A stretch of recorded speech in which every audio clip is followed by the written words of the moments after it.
Hello everyone, welcome to our channel Nanak education point. Myself Heena Takkar और आज हम लेकर आए हैं क्वेश्चन बैंक लेकर आए हैं इंडियन इकोनॉमी का, जो कि BCom, BBA, BCA, BTA, MCom, MBA सबके हम लोगों के पास question bank and guest paper note सब कुछ अवेलेबल है। अगर आपको चाहिए तो आप दिए गए नंबर पे संपर्क कर सकते हैं। नंबर आपके सामने है 8178359562 पर। तो आप ये लेना चाहे तो ले सकते हैं। और टेलीग्राम पे हमने 2 क्वेश्चन बैंक बिल्कुल फ्री ऑफ कॉस्ट अपलोड कर दिए हैं, तो आप अगर उनको डाउनलोड करना चाहते हैं, प्रिंट उसका करना चाहते हैं तो आप कर सकते हैं। अदरवाइज़ आपको टेलीग्राम पे नए-नए अपडेट्स मिलते रहेंगे। एग्ज़ाम से पहले काफ़ी कुछ वहाँ पे मैटर आपको देखने को मिल जाएगा। तो आप प्लीज़ टेलीग्राम पे कनेक्ट हो जाएँ, इंस्टाग्राम को भी फॉलो कर लें और अगर किसी भी टाइप की क्वेरी है तो मेल भी हमें कर सकते हैं workfornep@gmail.com, या फिर आप हमें फेसबुक पे कनेक्ट कर सकते हैं। तो स्टार्ट करते हैं। ये हमारे लिमिटेड 16 क्वेश्चन है, 16th क्वेश्चन है। 16 क्वेश्चन आपको करके जाने हैं और आपको 95 प्लस स्कोर हो जाएगा, डेफिनेटली हो जाएगा। अगर इसका पीडीएफ चाहिए तो वो भी मिल जाएगा, हार्ड कॉपी, सॉफ्ट कॉपी दोनों अवेलेबल है। क्वेश्चन नंबर फर्स्ट से हम लोग स्टार्ट करते हैं। हमारा क्वेश्चन नंबर फर्स्ट, तो स्टार्ट करते हैं सबसे पहले क्वेश्चन के साथ, जो कि आता है हेल्थ का। तो मीनिंग और इसकी डेफिनेशन एक बार देख लेते हैं। Health refers to the state of complete physical, mental and social wellbeing and not merely the absence of disease और इन्फिर्मिटी। यानी कि हेल्थ क्या है? अगर हम एक हेल्थ की बात करें, अगर हम जब भी किसी डॉक्टर के पास जाते हैं तो हमारी हेल्थ जो है वो वीक होती है, ठीक है? यानी हम फिजिकली, मेंटली, सोशल या कुछ ऐसे तरीके से जो होता है हम फिट नहीं होते तो ही हम डॉक्टर के पास जाते हैं, यानी कोई हमें डिसीज देखने को मिलती है। तो नॉर्मल अगर हेल्थ की बात करें, अगर नॉर्मल हेल्थ की बात करें तो हेल्थ अच्छी है या बेकार है, ये सिचुएशन पे डिपेंड करता है कि अगर आप फिजिकली, मेंटली, सोशली अगर बिल्कुल सही हैं तो आपकी हेल्थ बहुत अच्छी है, ठीक है? बट अगर कोई आपको बीमारी है, बुखार है, जुकाम है या फिर सर दर्द है, बॉडी पेन है, तो आप थका-थका महसूस करते हो, आपकी हेल्थ अच्छी नहीं होती है। It involve a balanced condition of the body and mind that enable a person to live an active, productive and happy life. हर इंसान को यही होता है कि वो एक अच्छी लाइफ को जिए। अगर उसकी हेल्थ अच्छी है तो वो अपने काम को टाइमली कर पाता है। उसका immune, according to the World Health Organisation WHO के अकॉर्डिंग अगर देखा जाए हेल्थ की डेफिनेशन, तो वो है health is the state of complete physical, mental, social wellbeing and not merely the absence of disease और इन्फर्मिटी। यानी हेल्थ क्या है कि आप सोशली, फिजिकली, मेंटली बिल्कुल फिट होने चाहिए और आपको कोई भी डिसीज नहीं होनी चाहिए। तो उसे हम क्या बोलेंगे? एक परफेक्ट हेल्थ बोलेंगे, ठीक है? Physical health, mental health, social health क्या होती है? सबसे पहले बात करते हैं फिजिकल हेल्थ के बारे में। Proper functioning of body organ, हमारी बॉडी के जितने भी ऑर्गन्स हैं वो अगर प्रॉपर फंक्शन कर रहे हैं, प्रॉपर काम कर रहे हैं और हमारा फिटनेस भी बिल्कुल मेंटेन है, डाइट हम अच्छी लेते हैं, एक्सरसाइज भी करते हैं, प्रॉपर रेस्ट भी करते हैं, मेडिटेशन भी करते हैं, तो वो एक फिजिकल हेल्थ में आता है। मेंटल हेल्थ से मतलब है कि इमोशनल स्टेबिलिटी, यानी हम इमोशनली स्टेबल होने चाहिए और हमें स्ट्रेस को हैंडल करने की क्षमता भी होनी चाहिए, प्रेशर को झेलने की क्षमता होनी चाहिए, चैलेंजेस को झेलने की भी क्षमता होनी चाहिए हमारे अंदर। अब बहुत सारे बच्चे ये सोचेंगे कि मैम हर इंसान जो है वो स्ट्रेस को कहीं न कहीं रोज़ झेलता है, ठीक है? बट देखो कुछ लोग ऐसे होते हैं जो चीज़ों को बहुत डेप्थ में ले जाते हैं, ठीक है? ज़्यादा ही स्ट्रेस ले लेते हैं, जैसे कि काम का स्ट्रेस है या पढ़ाई का स्ट्रेस है, प्रेशर आ गया, तो ये सारी चीज़ों में ज़्यादा बह जाते हैं और उनकी हेल्थ और बिगड़ जाती है। तो उन्हें ऐसा नहीं होना चाहिए, एबिलिटी होनी चाहिए, स्ट्रेस हर किसी की लाइफ में, बट उसको बैलेंस करना आना चाहिए और स्ट्रेस ज़्यादा भी नहीं लेना चाहिए, तो क्योंकि वो हमारे बॉडी के हार्मोन्स पे इफ़ेक्ट इफ़ेक्ट डालता है। तो अब आता है next social health. Social health की बात करूँ तो ability to maintain good relationship, आपको समाज के अंदर एक अच्छा रिलेशनशिप मेंटेन करने की क्षमता भी होनी चाहिए।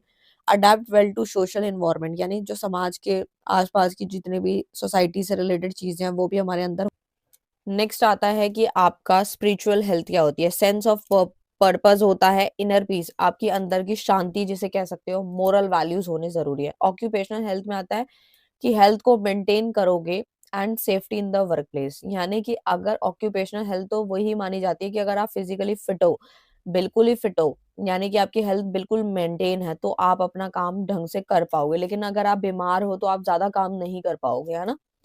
तो इम्पोर्टेंस ऑफ हेल्थ क्या है? हेल्थ के कुछ फायदे हैं। सबसे पहले तो प्रोडक्टिविटी इंक्रीज होती है इससे, यानी कि healthy individual work efficiently and with focus, वही बात आ गई। एक हेल्दी जो पर्सन होता है, इंडिविजुअल होता है, वो काम को एफिशिएंटली तरीके से कर पाता है, फोकस होके कर पाता है, अगर उसकी हेल्थ बहुत अच्छी है। रिड्यूस एब्सेंटिज्म, यानी कि जो आपके हेल्थ के जो इश्यूज़ हैं वो कम होने चाहिए। रेगुलर अटेंडेंस एंड परफॉर्मेंस, है ना? एनहांस क्वालिटी ऑफ लाइफ को भी बढ़ाती है। अगर आपकी हेल्थ अच्छी है तो आप अच्छा जियोगे। अगर आप बीमार रहते हो या बहुत सारे लोग जो हैं वो ड्रिंक करते हैं, स्मोक करते हैं, तो उनकी लाइफ तो आधी वैसे ही खत्म हो जाती है। क्वालिटी ऑफ लाइफ भी एनहांस होती है हेल्थ से, यानी कि हैप्पीनेस प्रमोट होती है, लाइफ को सेटिस्फैक्शन मिलती है, इकोनॉमिक ग्रोथ भी सपोर्ट होती है, हेल्थ केयर कॉस्ट भी रिड्यूस हो जाती है। अब हेल्थ के कुछ कौन कौन से फैक्टर ऐसे हैं जो मैं ये पढ़ा रही हूँ आप लोगों को कि भाई जो भी फैक्टर हैं वो कौन-कौन से फैक्टर जो हैं वो आपकी हेल्थ को इफ़ेक्ट करते हैं। सबसे पहले तो जेनेटिक फैक्टर होता है, ठीक है? हेरिडिटरी डिसीज़ेज़ हो गए, ट्रेट्स हो गए, ये आपके हेल्थ को इफ़ेक्ट करते हैं। एनवायरमेंटल फैक्टर में आता है जैसे क्लीन एयर, वाटर सराउंडिंग, है ना? हमारे आस-पास का वातावरण कितना साफ-सुथरा है, उसके अकॉर्डिंग हमारी हेल्थ डिपेंड करती है। जैसे आप देखते हो पहाड़ों में कितनी फ्रेश एयर होती है, ठीक है? और लोगों का रंग भी काफ़ी साफ होता है वहाँ पे, ठीक है? तो ये सारी चीज़ें आती हैं। लाइफ़स्टाइल चॉइसेस में आता है जैसे डाइट है, एक्सरसाइज़ है, स्लीप है, हैबिट है। बहुत सारे लोग तो एक्सरसाइज़ को लेके तभी सोचते हैं जैसे उन्होंने कोई योगा क्लास जॉइन किया है, डांस क्लास जॉइन किया है या फिर वो वॉक करने जा रहे हैं या जिम जॉइन करा है। तो उस टाइम पीरियड पे हमें लगता है कि हमें जो है अपनी डाइट को लेके या अपनी एक्सरसाइज को लेके वर्कआउट करना चाहिए। लेकिन जैसे ही हम छूट जाता है तो हम थोड़ा लेज़ी हो जाते हैं और ऐसा हर किसी के साथ होता है।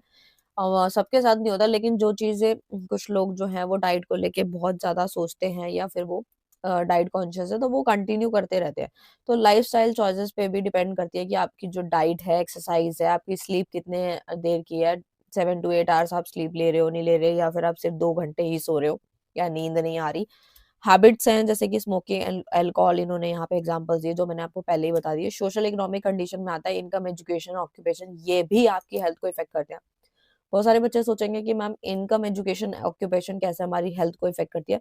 देखो, जिसकी इनकम अच्छी होती है उसको काफ़ी, मतलब नॉर्मल अगर मैं बात करूँ तो थोड़े सा स्ट्रेस लेवल कम होता है कि हाँ, इनकम जनरेट हो रही है तो हमें हेल्थ को सही रखना है, डाइट लेते रहते हैं, ठीक है? वो सारी चीज़ें हैं। एजुकेशन भी कहीं न कहीं, पढ़ाई-लिखाई जब हम करते हैं, चीज़ें पढ़ते हैं, तो हमें चीज़ें समझ आती है कि हमारी एक बैलेंस डाइट प्रॉपर क्या होती है, कैसे मेंटेन होती है, ये सब चीज़ें आती हैं। मेडिकल फैसिलिटीज़ में आता है availability of health care and preventive services. जितनी भी हेल्थ केयर की या प्रिवेंटिव सर्विसेज़ जो होती हैं, वो मेडिकल फैसिलिटीज़ में प्रोवाइड होती है, वो भी हमारी हेल्थ को इफ़ेक्ट करती है। जैसे अगर किसी कोई रिच पर्सन है, बहुत अच्छा है, उसके पास उसका जो बैकग्राउंड है, वेल्थ काफ़ी अच्छी है, तो वो ज़रा-सा कुछ होता है तो वो जो हर 6 मंथ्स में या फिर जैसे उसको बॉडी चेकअप कराने वो निकल पड़ता है। तो ये छोटी-छोटी चीज़ें होती हैं, ये टाइम टू टाइम बॉडी का पता चलता है कि ऑर्गन फंक्शन कर रहे हैं, नहीं कर रहे। लेकिन एक बेचारा गरीब व्यक्ति है जिसके पास रोटी खाने को पैसे नहीं है, तो वो कहाँ अपना हेल्थ चेकअप कराएगा, है ना? तो ये छोटी-छोटी चीज़ें होती हैं। मेडिकल फैसिलिटी पे भी डिपेंड करता है कि आपको मेडिकल फैसिलिटी किस प्रकार से मिल रही है, क्या-क्या अवेलेबल है। वो भी आपकी हेल्थ को इफ़ेक्ट डालती है। मेंटेन गुड हेल्थ, कौन-कौन से वेज़ हैं? तो ये तो आपको खुद पता होना चाहिए। आप खुद सोचो कि अगर आप हेल्दी रहना चाहते हो, आप चाहते हो कि जो है, आप कई बार क्या होता है, आप छोटे-छोटे बच्चे जो होते हैं लाइक 2nd 3rd क्लास में होते हैं, वो भी सीढ़ियाँ चढ़ते हैं, ऐसे साँस फूलने लगती है उन लोगों की। तो ये छोटी-छोटी चीज़ें हैं, अगर हम इस पे ध्यान दें, तो हमें समझ आ जाएगा, ऑटोमैटिक इसका आंसर समझ आ जाएगा कि मेंटेन गुड हेल्थ, कि हमें अगर अपनी हेल्थ को अच्छा बनाना है, मेंटेन करना है, तो क्या-क्या चीज़ें हमें चाहिए। पता हमें सब होता है लेकिन हम कर नहीं पाते, हम उसे इग्नोर कर देते हैं। जैसे eat a balance and nutritious diet. अब मैंने एक छोटे बच्चे का एग्जांपल इसीलिए लिया है क्योंकि वो चीज़, अब जब आप अभी आप ग्रेजुएशन में हो, ठीक है? तो आपका वो फेज़ स्कूल वाला निकल चुका है और आपके साथ भी वो चीज़ें निकल चुकी है, तो आपको बहुत अच्छे से समझ आएगा। इनफैक्ट आज भी आप अपनी चीज़ों को जो है कंपेयर कर पाओगे। तो जैसे कि बैलेंस डाइट है, जैसे हम स्कूल में आजकल देखते हैं कि बच्चे कई बार मैगी लेके चले जाते हैं, ठीक है? या फिर सैंडविच लेके चले जाते हैं, ठीक है? कभी-कभार चलता है बट मोस्टली क्या होता है, पराठा लेके चले गए, ये सब चीज़ें लेके चले जाते हैं। बट हम एक्चुअल बात करें फ्रूट्स की या फिर बैलेंस डाइट की, तो उस पे हमारा ध्यान बहुत कम होता है। बहुत ऐसा नहीं है मैं सबकी बात कर रही हूँ, बट मेजरली बता रही हूँ कि आजकल हम जंक फूड की तरफ ज़्यादा बढ़ चुके हैं और हमारा ध्यान जो है बैलेंस डाइट की तरफ धीरे-धीरे बहुत खत्म हो चुका है, जो कि हमें ये प्रॉब्लम क्रिएट करा रही है, बाल का झड़ना, ये वो सारी चीज़ें हो रही हैं। एक्सरसाइज रेगुलरली, हमें एक्सरसाइज भी रेगुलरली करनी चाहिए टू मेंटेन बॉडी फिटनेस। हमारी बॉडी की जो फिटनेस है वो तभी मेंटेन रहेगी जब हम रेगुलर बेसिस पे एक्सरसाइज करेंगे। पता हमें है लेकिन हम जो है थोड़ा सा जो है इग्नोर कर देते हैं। Get adequate sleep and rest, हमें हमारी बॉडी को हम सारा दिन, आज के टाइम की अगर मैं बात करूं, मैं आपको काफी डेप्थ में इसलिए करा रही हूँ क्योंकि आपको कंटेंट चाहिए वहां पे लिखने का। अगर मैं आपको बोल दूं कि आप ये 7 पॉइंट पढ़ लिया, आपने 7 पॉइंट्स पढ़ लिया और उसके बाद आप मैटर लिख लो, तो आप नहीं लिख पाओगे। यही छोटे छोटे एग्जाम्पल, जिन्होंने इसका हार्ड कॉपी हमसे मंगाया था, सॉफ्ट कॉपी लिया, तो वो प्लीज पेन पेंसिल लेकर इस पीडीएफ को बैठे और साथ में पढ़ते रहे। तो मैं वही समझा रही हूँ कि एडिक्वेट स्लीप बहुत जरूरी है। हम सारा दिन फोन चलाते हैं आजकल, मोस्टली लोगों का काम आजकल जो है ऑनलाइन, जैसे होमवर्क कर रहे हैं, बच्चा भी आजकल ऑन फोन से बहुत ज्यादा कनेक्टेड है। उसको कोई वर्कशीट मिली है तो वो उसको करनी है, या फिर उसको कोई क्लास लेनी है, ऑनलाइन क्लास लेनी है, तो कहीं ना कहीं फोन का यूज बहुत ज्यादा बढ़ गया। तो अब हम नींद नहीं आएगी, अगर 2 दिन हम सोएंगे नहीं ना तो हम पागल हो जाएंगे, क्योंकि पूरा दिन हम फोन का इस्तेमाल करते हैं, कितने रेडिएशंस होते हैं, और उसके बाद अगर हम स्लीप नहीं लेंगे तो बहुत ज्यादा दिक्कत होगी। तो आप खुद सोच सकते हो कि एक एडिक्वेट स्लीप का होना बहुत जरूरी है। अवॉइड हार्मफुल हैबिट, जो हमारी हार्मफुल हैबिट्स है, जैसे कुछ लोग स्मोक करते हैं, बहुत ज्यादा अल्कोहल लेते हैं, तो उससे कभी भी बॉडी फिटनेस में नहीं आ सकती। मेंटेन हाइजीन एंड क्लीनिनेस भी बहुत जरूरी है, हमें आसपास की चीजें भी साफ सुथरी रखनी चाहिए। ऐसा नहीं है कि घर में 10 दिन तक झाड़ू ही नहीं लगा या पोछा ही नहीं लगा या डस्टिंग हमने करी ही नहीं है। तो ये सारी चीजें भी कहीं ना कहीं हमारी जो है हेल्थ को इफेक्ट करती है।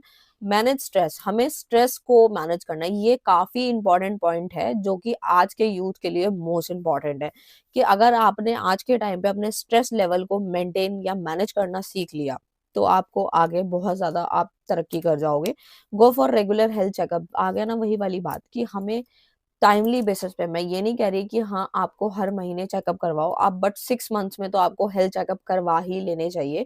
क्योंकि जिस प्रकार से हम अपनी बैलेंस डाइट की तरफ इग्नोर कर रहे हैं, एक्सरसाइज भी इतनी नहीं कर पा रहे, वर्कआउट नहीं हो पा रहा, डाइट नहीं ले पा रहे, स्ट्रेस भी ज्यादा बढ़ रहा है और रेडिएशंस भी रोज इतनी आ जाती हैं, तो उन सारी चीजों को देखते हुए हमें हेल्थ चेकअप 6 मंथ्स में करवा ही लेना चाहिए।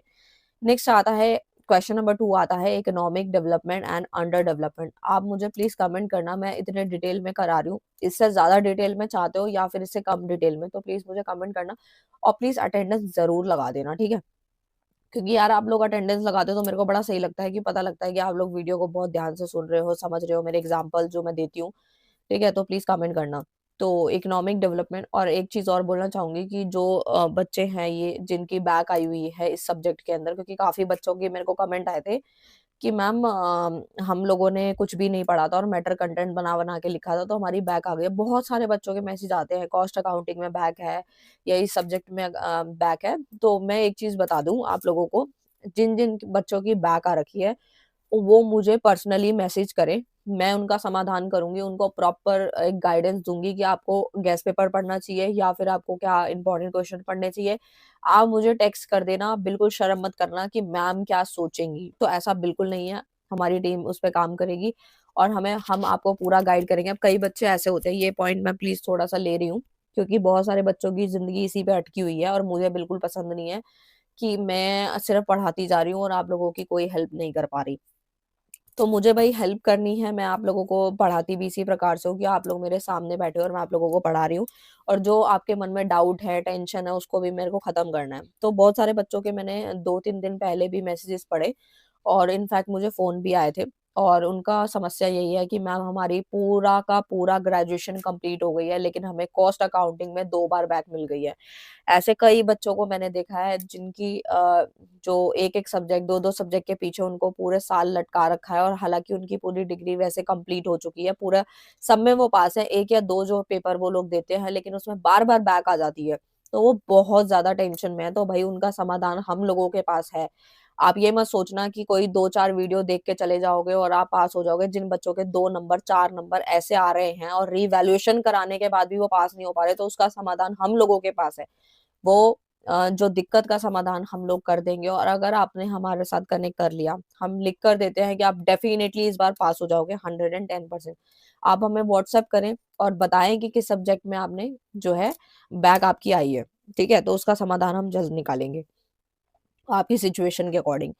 तो अब आते हैं सेकंड क्वेश्चन की तरफ, economic development and under development. तो सबसे पहले इकोनॉमिक डेवलपमेंट की मैं बात करूँ तो इकोनॉमिक डेवलपमेंट क्या है, नाम से समझ आ रहा है कि हमारी इकोनॉमी डेवलपमेंट हो रही है, यानी process of sustain growth and improvement in the economy, हमारे इकोनॉमी के अंदर इम्प्रूवमेंट हो रही है, ग्रोथ हो रही है, that leads to higher income, better living standard and overall progress of a country, कि हमारी जो कंट्री की जो प्रोग्रेस है वो ओवरऑल प्रोग्रेस हो रही है। क्यों हो रही है? क्योंकि हम लोगों के यहाँ पर डेवलपमेंट हो रही है, यानी कि ग्रोथ होएगी तो डेवलपमेंट होएगी। इससे क्या है कि इनकम हाई है, बेटर लिविंग स्टैंडर्ड होंगे। It includes only the increase in national income, GDP level बढ़ जाता है। Also social and technological and institutional improvement भी जब होते हैं। आप अगर मैं अब एक छोटा सा एग्जांपल ले लूँ मैं आप लोगों के लिए, तो भाई देखो, अगर मैं 1947 से पहले की बात करूं या 1947 के बाद की बात करूं और अभी एट करेंटली की बात करूं, तो आपको चेंज दिखाई दे रहा होगा, ऑलरेडी दिखाई दे रहा होगा,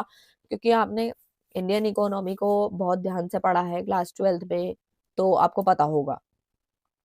देख सकते हो कि कितने ज्यादा चेंजेस आ चुके हैं, ठीक है। हमारा जो ओवरऑल प्रोग्रेस है वो कहीं ना कहीं हुआ है, ठीक है। तो economic development is the process by where by the real per capita income of a country increases over a long period subjects to the stipulation that the number below the poverty line does not increase, है ना। तो हमें समझ आता है कि भाई जो हमारा इकोनॉमिक डेवलपमेंट है वो एक ऐसा प्रोसेस है जिसमें हमारी रियल पर कैपिटा इनकम जो है वो देखने को मिलती है, इंक्रीज हो रही है एक लंबे समय से। तो अंडर डेवलपमेंट क्या होती है? अंडर डेवलपमेंट मतलब है एक ऐसी सिचुएशन है where a country economy remain stagnant. Stagnant मतलब जो रुकी हुई जो होती है और बैकवर्ड होती है, यानी कि उसमें ग्रोथ ना के बराबर होती है, तो उसे हम अंडर डेवलपमेंट कहते हैं।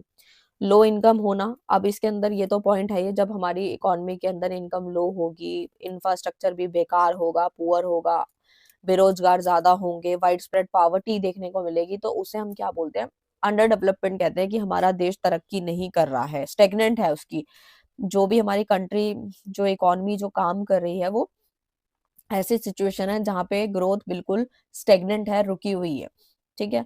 अब फीचर्स की बात करूँ तो इकोनॉमिक डेवलपमेंट के कुछ फीचर हैं, जैसे कि यहाँ पे बताया गया नेशनल इनकम इंक्रीज होना एंड पर कैपिटा इनकम का बढ़ना, क्योंकि ये तो हमारा इकोनॉमी डेवलपमेंट है, यानी कि हम डेवलपमेंट की तरफ बढ़ रहे हैं, तो हर चीज अच्छी अच्छी होएगी। इसके अंदर आप ये पॉइंट्स लिख सकते हो। इंडस्ट्रियल एंड टेक्नोलॉजिकल एडवांसमेंट हो रहा है, आप देख रहे हो, मैंने वही पॉइंट बताया। देखो वही जो मैंने, जब मैं टॉपिक पढ़ाती हूँ ना, तो टॉपिक फीचर मेरिट से पहले ना जो एग्जांपल देती हूँ ना, वो एग्जांपल आपके हर पॉइंट में काम करता है। इसीलिए मैं बोलती हूँ कि जो मैं पॉइंट पढ़ाती हूँ उसको ध्यान से सुना करो, जो मैं एग्जांपल देती हूँ। ये पीडीएफ आपने लिया तो साइड में जगह, तो आप देख सकते हो कि एडवांसमेंट जो है वो बढ़ चुका है टेक्नोलॉजी का, इंडस्ट्रीज बढ़ चुकी हैं, लिविंग स्टैंडर्ड भी इम्प्रूव हो गया, पावर्टी और अनएम्प्लॉयमेंट रिडक्शन हुआ है।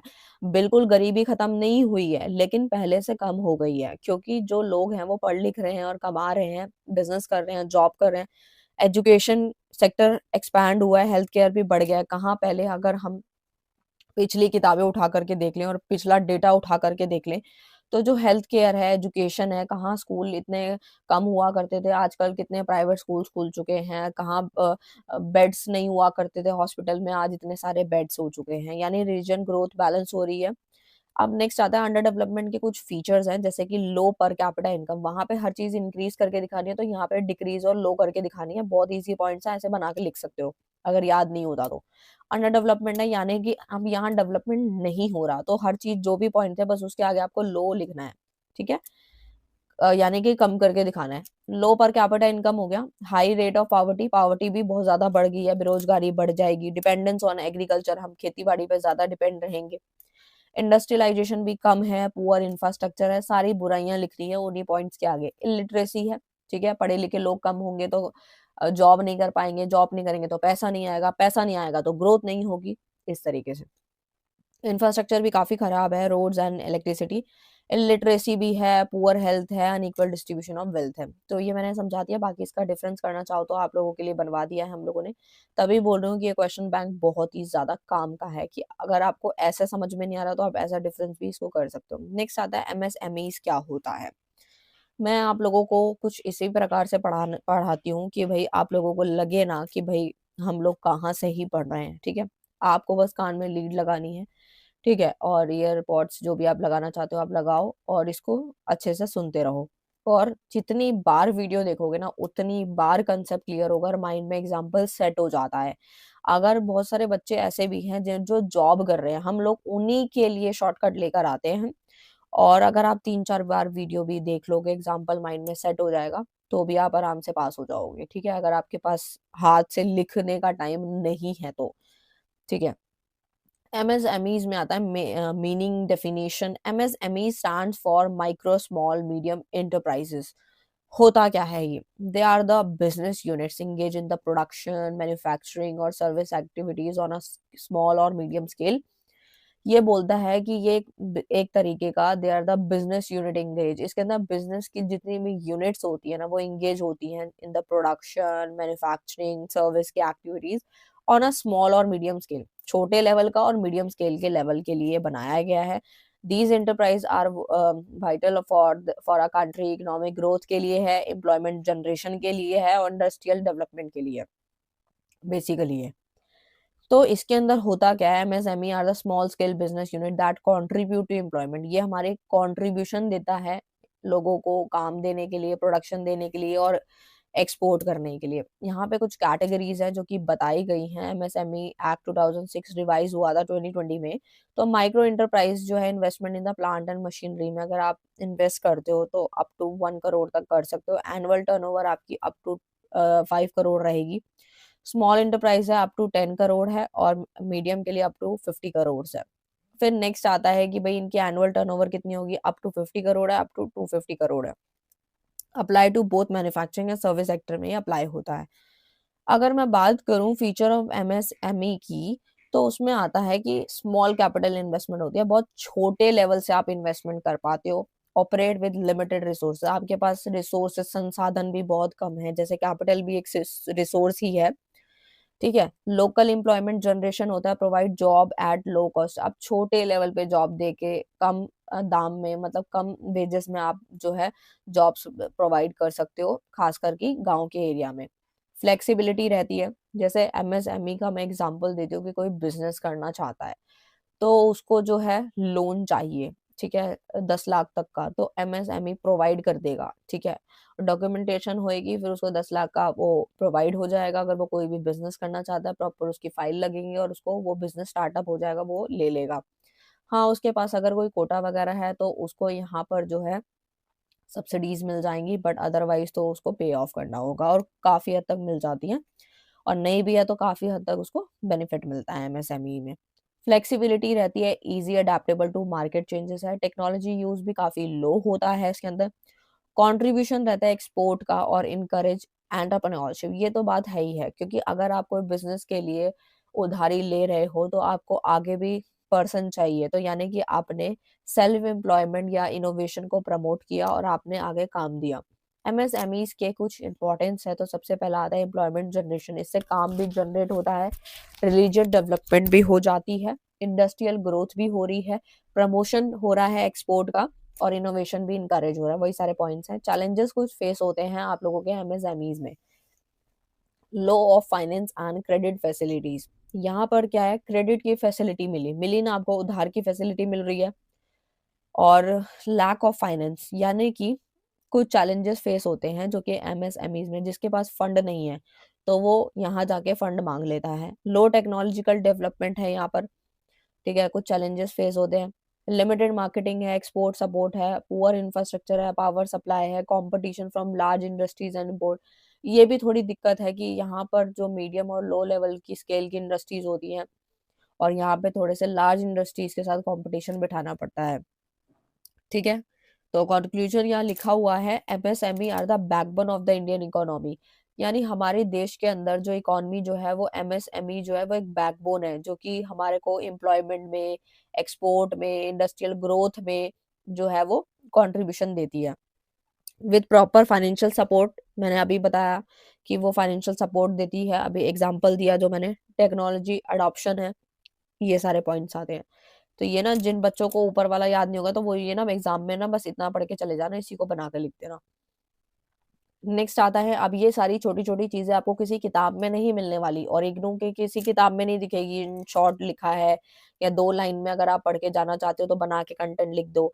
अगर आपके पास टाइम अच्छा खासा है, 4-5 महीने हैं आपके एग्जाम में, तो आप इग्नू की बुक पढ़ो अगर आप पढ़ सकते हो तो। बट आपके पास टाइम नहीं है, आपको चाहिए बस मुझे मेन मेन क्वेश्चन करके जाने हैं जो एग्जाम में दिखे, तो फिर ये पीडीएफ को बाय कर लो बिना किसी सोचे समझे, अगर आप बैक नहीं लाना चाहते तो। इंफ्रास्ट्रक्चर क्या होता है बेसिकली, तो देखो इंफ्रास्ट्रक्चर की अगर मैं बात करूं तो आप लोगों को पता ही है इंफ्रास्ट्रक्चर क्या है। एक basic physical and organisation facilities होती हैं that are necessary for the smooth functioning of the economy. हमारी इकोनॉमी अगर ढंग से स्मूथ तरीके से फंक्शन करेगी तो ऑर्गेनाइजेशन की कुछ फैसिलिटीज हैं जो कि होनी चाहिए, ठीक है, जैसे कि सपोर्ट प्रोडक्शन है, डिस्ट्रीब्यूशन है, ओवरऑल डेवलपमेंट की अगर मैं बात करूं। तो नेक्स्ट आता है according to the World Bank, ठीक है। यहाँ पे बताया गया है कि कुछ एग्जांपल दिए हैं इकोनॉमिक इंफ्रास्ट्रक्चर का, सोशल और इंस्टीट्यूशनल। इकोनॉमिक इंफ्रास्ट्रक्चर में आता है जैसे road, railway, port, power, communication, banking, ये सब आता है। इसका पर्पस क्या है कि प्रोडक्शन को बढ़ाना है और ट्रेड एक्टिविटीज को सही करना है, क्योंकि अगर हमारी ये सारी चीजें पोर्ट, रेलवे, रोड सही होगा तो ही तो हम ट्रेड कर पाएंगे ना। सोशल इंफ्रास्ट्रक्चर में आता है education, health, housing, sanitisation, water supply. इससे क्या होता है ह्यूमन के जो इम्प्रूव क्वालिटी ऑफ लाइफ, हमारी जो लाइफ की क्वालिटी है वो बढ़ जाती है, क्योंकि ये सारी चीजें अच्छी होंगी तो ऑटोमेटिक हम अच्छी लाइफ जिएंगे, ठीक है, हमारी लाइफ जो है वो बढ़ जाएगी, ठीक है। इंस्टीट्यूशनल इंफ्रास्ट्रक्चर में आता है जैसे कि लीगल सिस्टम है, फाइनेंशियल इंस्टीट्यूशन है, एडमिनिस्ट्रेटिव फ्रेमवर्क है। तो ये सारे, इसका पर्पस क्या है कि हम इंश्योर कर पाते हैं लॉ को, ऑर्डर को, स्टेबिलिटी आ जाती है इकोनॉमी के अंदर, ठीक है। इंफ्रास्ट्रक्चर के कुछ इंपॉर्टेंस है, सबसे पहला आता है इकोनॉमिक ग्रोथ को प्रमोट करता है, आपको पता ही है। इन इंडस्ट्रियलाइजेशन को भी इनकरेज करता है, यानी अगर हम पावर प्रोवाइड करेंगे, ट्रांसपोर्ट है, कम्युनिकेशन है, ये सारी चीजें, एम्प्लॉयमेंट तो ऑटोमेटिक बढ़ ही जाता है, आपको पता ही है। जॉब्स वगैरह मिलनी शुरू हो जाती हैं अगर हमारा इंफ्रास्ट्रक्चर अच्छा है तो। लिविंग स्टैंडर्ड भी इंप्रूव होता है, इन्वेस्टमेंट भी अट्रैक्ट होती है, ये सारे पॉइंट्स आप बना के लिख सकते हो। अब आते हैं इंफ्रास्ट्रक्चर के अंदर कुछ प्रॉब्लम्स भी हैं। सबसे पहले power supply and road inadequate है, पुअर मेंटेनेंस है, क्वालिटी ऑफ सर्विस इतनी अच्छी नहीं है, अर्बन रूरल डिस्पैरिटीज तो आपको पता है रहती है, गांव और शहर में फर्क तो है ही है। प्रोजेक्ट एग्जीक्यूशन में डिले हो जाता है, अब होना था तो थोड़ा टाइम ज्यादा लग गया, करप्शन है, ये सारे पॉइंट्स आते हैं। नेक्स्ट क्वेश्चन आता है एग्रीकल्चर का, ठीक है। तो एग्रीकल्चर क्या होता है? Agriculture is the science and art of cultivating the soil, growing crops and raising live stock for the food, raw material and other human needs. देखो एग्रीकल्चर क्या है, खेती बाड़ी क्या है कि हमारी जो इंसान की जो जरूरतें हैं वो पूरी हो जाए, सब्जियां उगा रहे हैं या गेहूं उगा रहे हैं, बाजरा उगा रहे हैं, तो ये सारी चीजें हमें चाहिए, इसके बिना हम नहीं जी पाएंगे, ठीक है। और दूसरी कंट्री जो नहीं बो रही हैं उनको भी मिल जाएगा, ठीक है। इंपॉर्टेंस क्या एग्रीकल्चर की अगर मैं बात करूं तो सबसे पहला फूड सप्लाई एक सोर्स है, फ्रूट्स, वेजिटेबल, मिल्क, मीट, ये सब है। इससे काम भी मिलता है, एम्प्लॉयमेंट जनरेट होती है, यानी कि employ more than 40% India workforce लगी हुई है एग्रीकल्चर सेक्टर में। पहले तो कहाँ 80 to 85% एग्रीकल्चर में लगे हुए थे, आजकल तो हम क्या करते हैं कि गांव में कोई ज्यादा रहना पसंद नहीं करता है ना, तो खेती बाड़ी कम हो गई है, ठेके वगैरह पे हम लोग दे देते हैं आगे, तो वो काम चलता रहता है, कंट्रीब्यूशन हो जाती है जीडीपी के अंदर। रॉ मटेरियल फॉर इंडस्ट्री जैसे टेक्सटाइल है, शुगर है, डेयरी के प्रोडक्ट्स हैं, ये सब आता है। Source of foreign exchange, agriculture export करता है, लाइक टी है, कॉफी है, स्पीसेस, अन रेवेन्यू, मतलब ये सारी चीजें एक्सपोर्ट करके जो है कमाया जा सकता है। टी कॉफी वगैरह हम लोग बेच के रेवेन्यू जनरेट कर लेते हैं, रूरल डेवलपमेंट भी सपोर्ट होता है, ठीक है। वही सारे पॉइंट्स आप लिख सकते हो।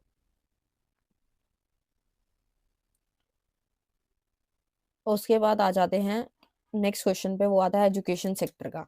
तो एजुकेशन सेक्टर की अगर मैं बात करूं तो education sector refers to the system of institution, policies, process responsible for providing learning, training and skill development to individual.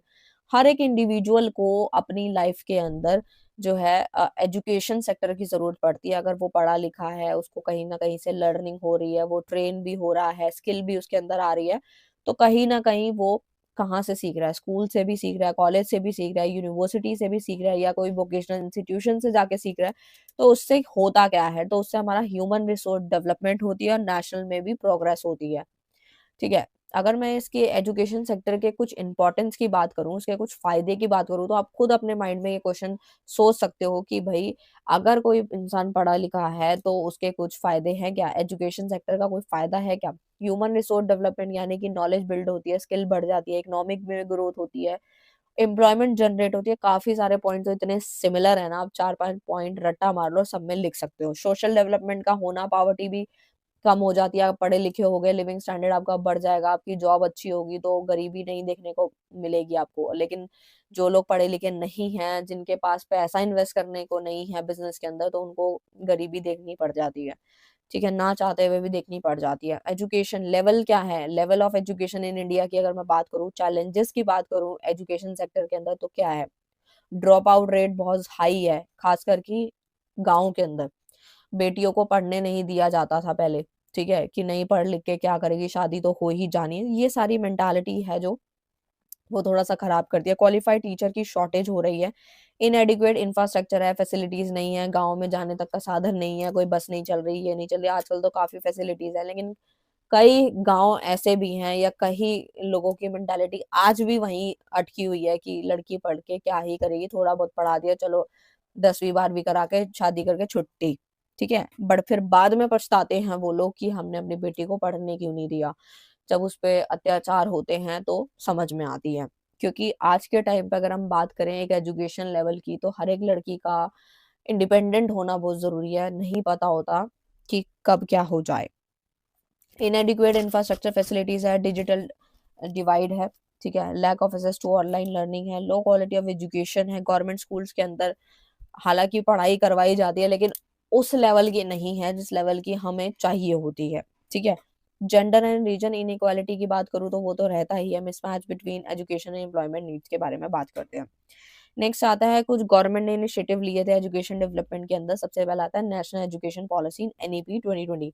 ये फोकस डालता है holistic and flexible and skill based learning के ऊपर। सर्व शिक्षा अभियान चलाया गया था, जिसमें हमारे काफी सारी चीजें हमने पढ़ी थी कि हाँ, जो यूनिवर्सलाइजेशन ऑफ एलिमेंट्री एजुकेशन के लिए था, ठीक है। मिड डे मील स्कीम आपने सुनी होगी, डिजिटल इंडिया मिशन भी चला है, स्किल एंड जो आपका प्रधानमंत्री कौशल विकास योजना है कि उसमें स्किल को लेके आगे ट्रेनिंग देनी है, ठीक है। बेटी बचाओ बेटी पढ़ाओ जो है, गर्ल्स की एजुकेशन को प्रमोट किया गया कि आपको फ्री बुक्स मिलेंगी, फ्री ड्रेस मिलेगी, ताकि बच्चा या बेटी जो है वो पढ़ने के लिए स्कूल में आ जाए, ठीक है। और जिनको इतना नहीं पढ़ना वो ये सारा चीजें पढ़ लेंगे एक बार, ठीक है। नेक्स्ट आते हैं, शॉर्ट में लिखा हुआ है इनइक्वालिटी क्या होती है। इनइक्वालिटी का मतलब है अनइक्वल डिस्ट्रीब्यूशन ऑफ इनकम। हमारी जो इनकम है वो अनइक्वल डिस्ट्रीब्यूट हो रही है, वेल्थ भी, अपॉर्चुनिटीज भी, रिसोर्सेस भी, ठीक है। तो ये सारे पॉइंट्स आते हैं, इनइक्वालिटी नाम से समझ में आ रहा है हमें। तो इसमें क्या है कि inequality is the state of not being equally exceptionally in status, right and opportunity. हर किसी को अधिकार सेम नहीं मिले हुए, अपॉर्चुनिटी हर किसी को सेम नहीं मिली, हर किसी का स्टेटस भी सेम नहीं है, तो उसे इनइक्वालिटी कहते हैं। इकोनॉमिक अनइक्वालिटी में क्या आ जाता है, जैसे कि अब आपको और अच्छे से समझ में आएगा, जैसे अमीर और गरीब के अंदर जो इनकम का जो गैप आ जाता है ना, वो आता है। अब अमीर अमीर क्यों होता जा रहा है, क्योंकि हो सकता है कि उसके पास जो है दादा परदादा की प्रॉपर्टी पड़ी हो, पैसा पड़ा हो और उसने उसी को री इन्वेस्ट करके इनकम जनरेट कर ली हो। लेकिन एक गरीब व्यक्ति जो होता है वो बेचारा अपने खर्चे ही पूरे करते रह जाता है, क्योंकि वो क्या करता है, उसका दिल बड़ा होता है, वो खर्चे करता रहता है और कहीं ना कहीं सेविंग नहीं कर पाता, क्योंकि उसको ऑलरेडी घर चलाना है, उसका खर्चा वहीं खत्म हो जाता है। और अमीर का पैसा क्यों बच जाता है, क्योंकि वो कंजूसी करता है और जितने भी पैसे उसके पास वेल्थ है वो उसको रीजनरेट करके इन्वेस्ट करता रहता है, तो इनकम जनरेट होती रहती है। तो जो गैप आ रहा है वो इकोनॉमिक इनइक्वालिटी को दर्शाता है। सोशल इनइक्वालिटी क्या होता है, discrimination based on caste, gender, race. Gender inequality और कास्ट बेस पे होता है कि आज भी कहीं लोग जो हैं वो इस प्रकार से भेदभाव करते हैं, और पहले के लोग भी किया करते थे कि भाई अगर एससी है या फिर कोई और है तो जर्नल उससे थोड़ा सा कोई जो है वो कहीं ना कहीं कास्ट को लेके या इस तरीके से है। लेकिन ऐसा होता आज के टाइम पे थोड़ा कम होता है, क्योंकि आजकल हमारा यूथ जो है वो इक्वल चीजों को लेके चलता है, फ्रेंड्स बन जाते हैं, ठीक है। तो वो सारी चीजें हैं। एजुकेशनल इनइक्वालिटी है, unequal access to quality education है, रूरल वर्सेस अर्बन स्कूल्स हैं, ठीक है। जेंडर इनइक्वालिटी है, अनइक्वल ट्रीटमेंट ऑफ और opportunity between men and women के बीच में जो अनइक्वल ट्रीटमेंट हो रहा है, वेज गैप जो आ रहा है ना मेन और वुमेन के बीच में, कि भाई पहले के टाइम पे क्या होता था कि जेंट्स कमाने जा रहा है, लेडीज घर का काम संभाल रही है, बट आजकल तो ऐसा नहीं है, लेकिन फिर भी गैप देखने को मिल ही जाता है। रिलीजन इनइक्वालिटी है, imbalance development between region and state है। अनइक्वल यहाँ पर कुछ पॉइंट्स बताए गए हैं, कॉजेस बताए गए हैं इनइक्वालिटी के। सबसे पहला आता है unequal distribution of wealth and resource, यानी जो हमारी वेल्थ है, जो रिसोर्स है, उसका जो अनइक्वल डिस्ट्रीब्यूशन हो जाता है, ठीक है। और एजुकेशन एंड स्किल में डिफरेंस आ रहा है, सोशल डिस्क्रिमिनेशन हो रहा है, कास्ट, जेंडर, रिलीजन, ये सब चीज़ों को लेके। अनएम्प्लॉयमेंट, अंडर डेवलपमेंट होता है, अंडर एम्प्लॉयमेंट है, ठीक है। रूरल अर्बन डिवाइड है, वही सारे पॉइंट्स आप लिख सकते हो, ठीक है। नेक्स्ट पे अगर मैं बात करूँ आने की, तो वो आता है आप लोगों का गवर्नमेंट इनिशिएटिव कौन कौन सा। वही Mahatma Gandhi national rural employment guarantee act चलाया गया था, रिजर्वेशन पॉलिसीज हुई थी, नेशनल रूरल हेल्थ मिशन चलाया गया था, स्किल इंडिया मिशन था, डिजिटल इंडिया तो आप लिख ही सकते हो, स्टार्टअप इंडिया की बहुत सारे स्टार्टअप्स में प्रमोट किया था कि जो लोग बिजनेस करना चाहते हैं छोटे लेवल पे तो उनको हेल्प मिलेगी, ठीक है। इससे क्या है, अपॉर्चुनिटी प्रमोट हुई। आईटी इंडस्ट्रीज क्या है, तो आईटी की मैं बात करूँ तो information technology IT industry refers to the sector involve in the development, maintenance and use of computer system, software and network for the processing and distribution of data. यानी कि जो आईटी है, हमारा जो इंफॉर्मेशन टेक्नोलॉजी सेक्टर है, वो involve है हमारी डेवलपमेंट को लेके, मेंटेनेंस को लेके, कंप्यूटर किसका यूज करके, कंप्यूटर सिस्टम का, सॉफ्टवेयर का, नेटवर्क का। तो इससे हमारा डेटा भी क्या होता है, डिस्ट्रीब्यूट होता है, ठीक है। तो यानी कि अगर मैं आईटी इंडस्ट्री की बात कर लेती हूँ तो सबसे पहला आईटी सर्विसेज में आता है सॉफ्टवेयर डिजाइन होना, कि हमारा जो सॉफ्टवेयर है वो डिजाइन हो रहा है, डेवलपमेंट हो रहा है, मेंटेनेंस हो रहा है। फॉर एग्जांपल जैसे विप्रो है, ये कुछ आईटी की सर्विसेज जो है वो प्रोवाइड करती है। आईटी इनेबल सर्विसेज में आता है बीपीओ, केपीओ, कॉल सेंटर्स वगैरह हैं जो कि ये सर्विसेज प्रोवाइड करते हैं।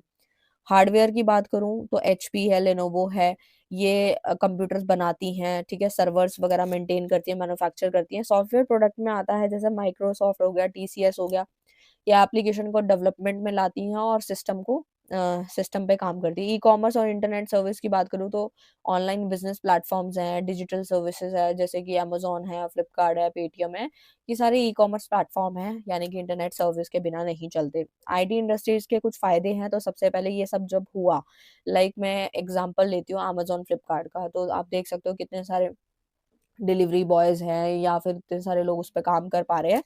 तो ये क्या है, इससे एम्प्लॉयमेंट जनरेट हुआ, जीडीपी भी बूस्ट हुआ है, exchange earning, foreign exchange earnings भी बढ़ गए हैं, डिजिटलाइजेशन प्रमोट हुआ है, इनोवेशन इनकरेज हुआ है, एफिशिएंसी बढ़ गई है, सारे पॉइंट्स आते हैं, ठीक है। तो आईटी इंडस्ट्री की बात करूँ ग्रोथ की, तो अगर हम 90s से इसको कंपेयर करेंगे, जब एलपीजी आया था, पिलर जब खड़े हुए थे, अगर आज से इसको कंपेयर करूँ तो काफी डिफरेंस है। वो पिलर आए इसलिए थे ताकि हमारी इकोनॉमी बिल्कुल खड़ी हो जाए, जो डाउनफॉल आया था वो अपग्रेड हो जाए, यानी कि the growth was supported, skill man power हो, इंग्लिश प्रोफेंसी हो, कॉस्ट की एडवांटेज हो, ठीक है।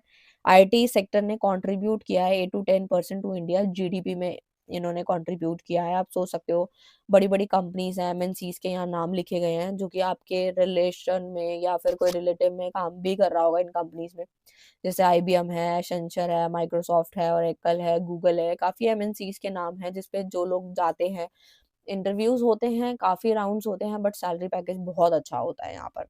आईटी इंडस्ट्रीज में काफी पैसा है, मतलब challenges face by the IT industry, cyber security threats भी रहते हैं, ये तो चैलेंजेस फेस करने पड़ते हैं, डेटा की प्राइवेसी के इश्यूज रहते हैं, टेक्नोलॉजिकल चेंजेस बहुत रैपिडली, बहुत जल्दी हो जाती है, ग्लोबल कंपटीशन है, आपको पता है, स्किल गैप देखने को मिलता है, infrastructure, internet connectivity in rural areas, ये सारे पॉइंट्स हैं बना के लिख। अब आ जाते हैं हम अपने नेक्स्ट क्वेश्चन की तरफ, जो है difference between capitalism and socialism. Capitalism की बात करूँ तो कैपिटलिज्म एक इकोनॉमी सिस्टम है where the means of production, factories, land, capital etcetera are owned and controlled by private individual के द्वारा अगर चलाया जाती हैं कॉरपोरेशन, और प्रॉफिट इनका मकसद होता है, वो कैपिटलिज्म में आता है। सोशलिज्म यानी समाज, यानी सोसाइटी के बारे में सोचा जाता है। यहाँ पे ये इकोनॉमी सिस्टम है where the means of production own, control और रेगुलेटेड बाय गवर्नमेंट। ये जो सोशलिज्म होता है वो गवर्नमेंट के द्वारा चलाया जाता है, जबकि ये प्रॉफिट मोटिव के लिए चलाया जाता है।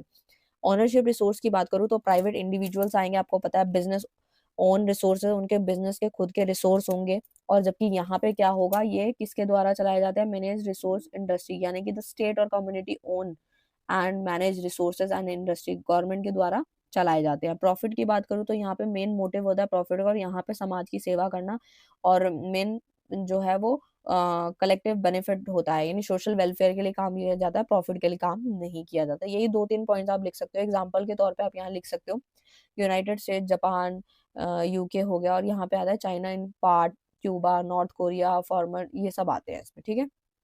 नेक्स्ट की बात करूँ पॉलिसी एंड थ्योरी और मल्टीप्लायर की, तो पॉलिसी क्या होती है? कोई भी पॉलिसी जब बनती है, अलग-अलग पॉलिसीज़ बनाई जाती है इकोनॉमी को बढ़ाने के लिए। Policy refers to the set of principle और action adopted by the government. Government क्या करती है? अपने कुछ स्पेसिफिक इकोनॉमिक ऑब्जेक्टिव को पूरा करने के लिए कुछ पॉलिसीज़ बनाती है। जैसे monetary policy, fiscal policy, trade policy and income policy. ठीक है? तो यहाँ पे इस प्रकार से ये कुछ पॉलिसीज़ हैं। जैसे policy related to the money supply.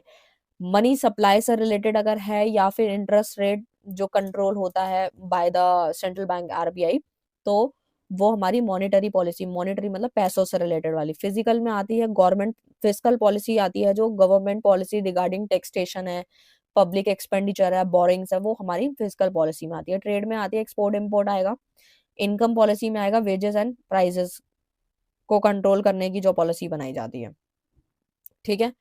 अब आता है नेक्स्ट पे आते हैं थ्योरी क्या होती है। Theory is a systematic explanation of economic relationship between variables. ठीक है, तो होता क्या है कि यहाँ पर इकोनॉमिक थ्योरीज की अगर मैं बात करूँ तो क्लासिकल थ्योरी है और क्वांटिटी थ्योरी है, थ्योरी मल्टीप्लायर है। ठीक है, ये तो बस आप सिर्फ इसको जो है पढ़ लेना, और वैसे मैंने इसको गेस्ट पेपर में डिस्कस किया था डिटेल में, तो आप वहां से भी पढ़ ले सकते हो। ठीक है, मल्टीप्लायर में क्या आता है? Multiplier also called investment multiplier. इसका भी मैंने ना एक चार्ट बना के समझाया था कि किस तरीके से काम करता है। इसका एक फॉर्मूला है, K is equal to 1/1 minus MPC। ठीक है, तो यानी कि ये इसका फॉर्मूला, के स्टैंड फॉर मल्टीप्लायर है, MPC है मार्जिनल प्रोपेंसिटी टू कंज्यूम। मैंने ना इसके जब ये क्लास आपको 12th में कराया था ना, तो इसके काफी सारे क्वेश्चंस भी कराए थे, और मैं जल्द ना इसके ऊपर इंस्टाग्राम पे ना शॉर्ट वीडियो बनाने वाली हूँ, तो आप वो लोग इंस्टाग्राम फॉलो कर लेना।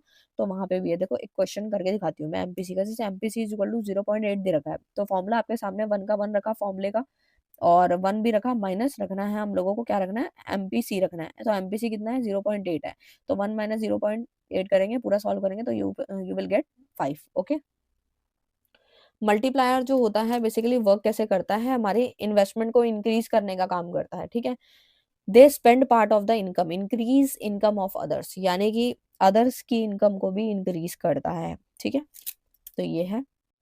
अब आते हैं नेक्स्ट क्वेश्चन की तरफ, जो कि है federalisation. Federalisation refers to the process of dividing powers. हम अपनी पावर्स को क्या करते हैं? डिवाइड करते हैं, and responsibility between a central government and state और government within a single political system. एक सिंगल पॉलिटिकल सिस्टम जो होता है, जिसके अंदर हम सेंट्रल और स्टेट को लेके पावर्स को डिवाइड करते हैं, जिम्मेदारियों का बंटवारा करते हैं, उसे फेडराइजेशन हम कहते हैं।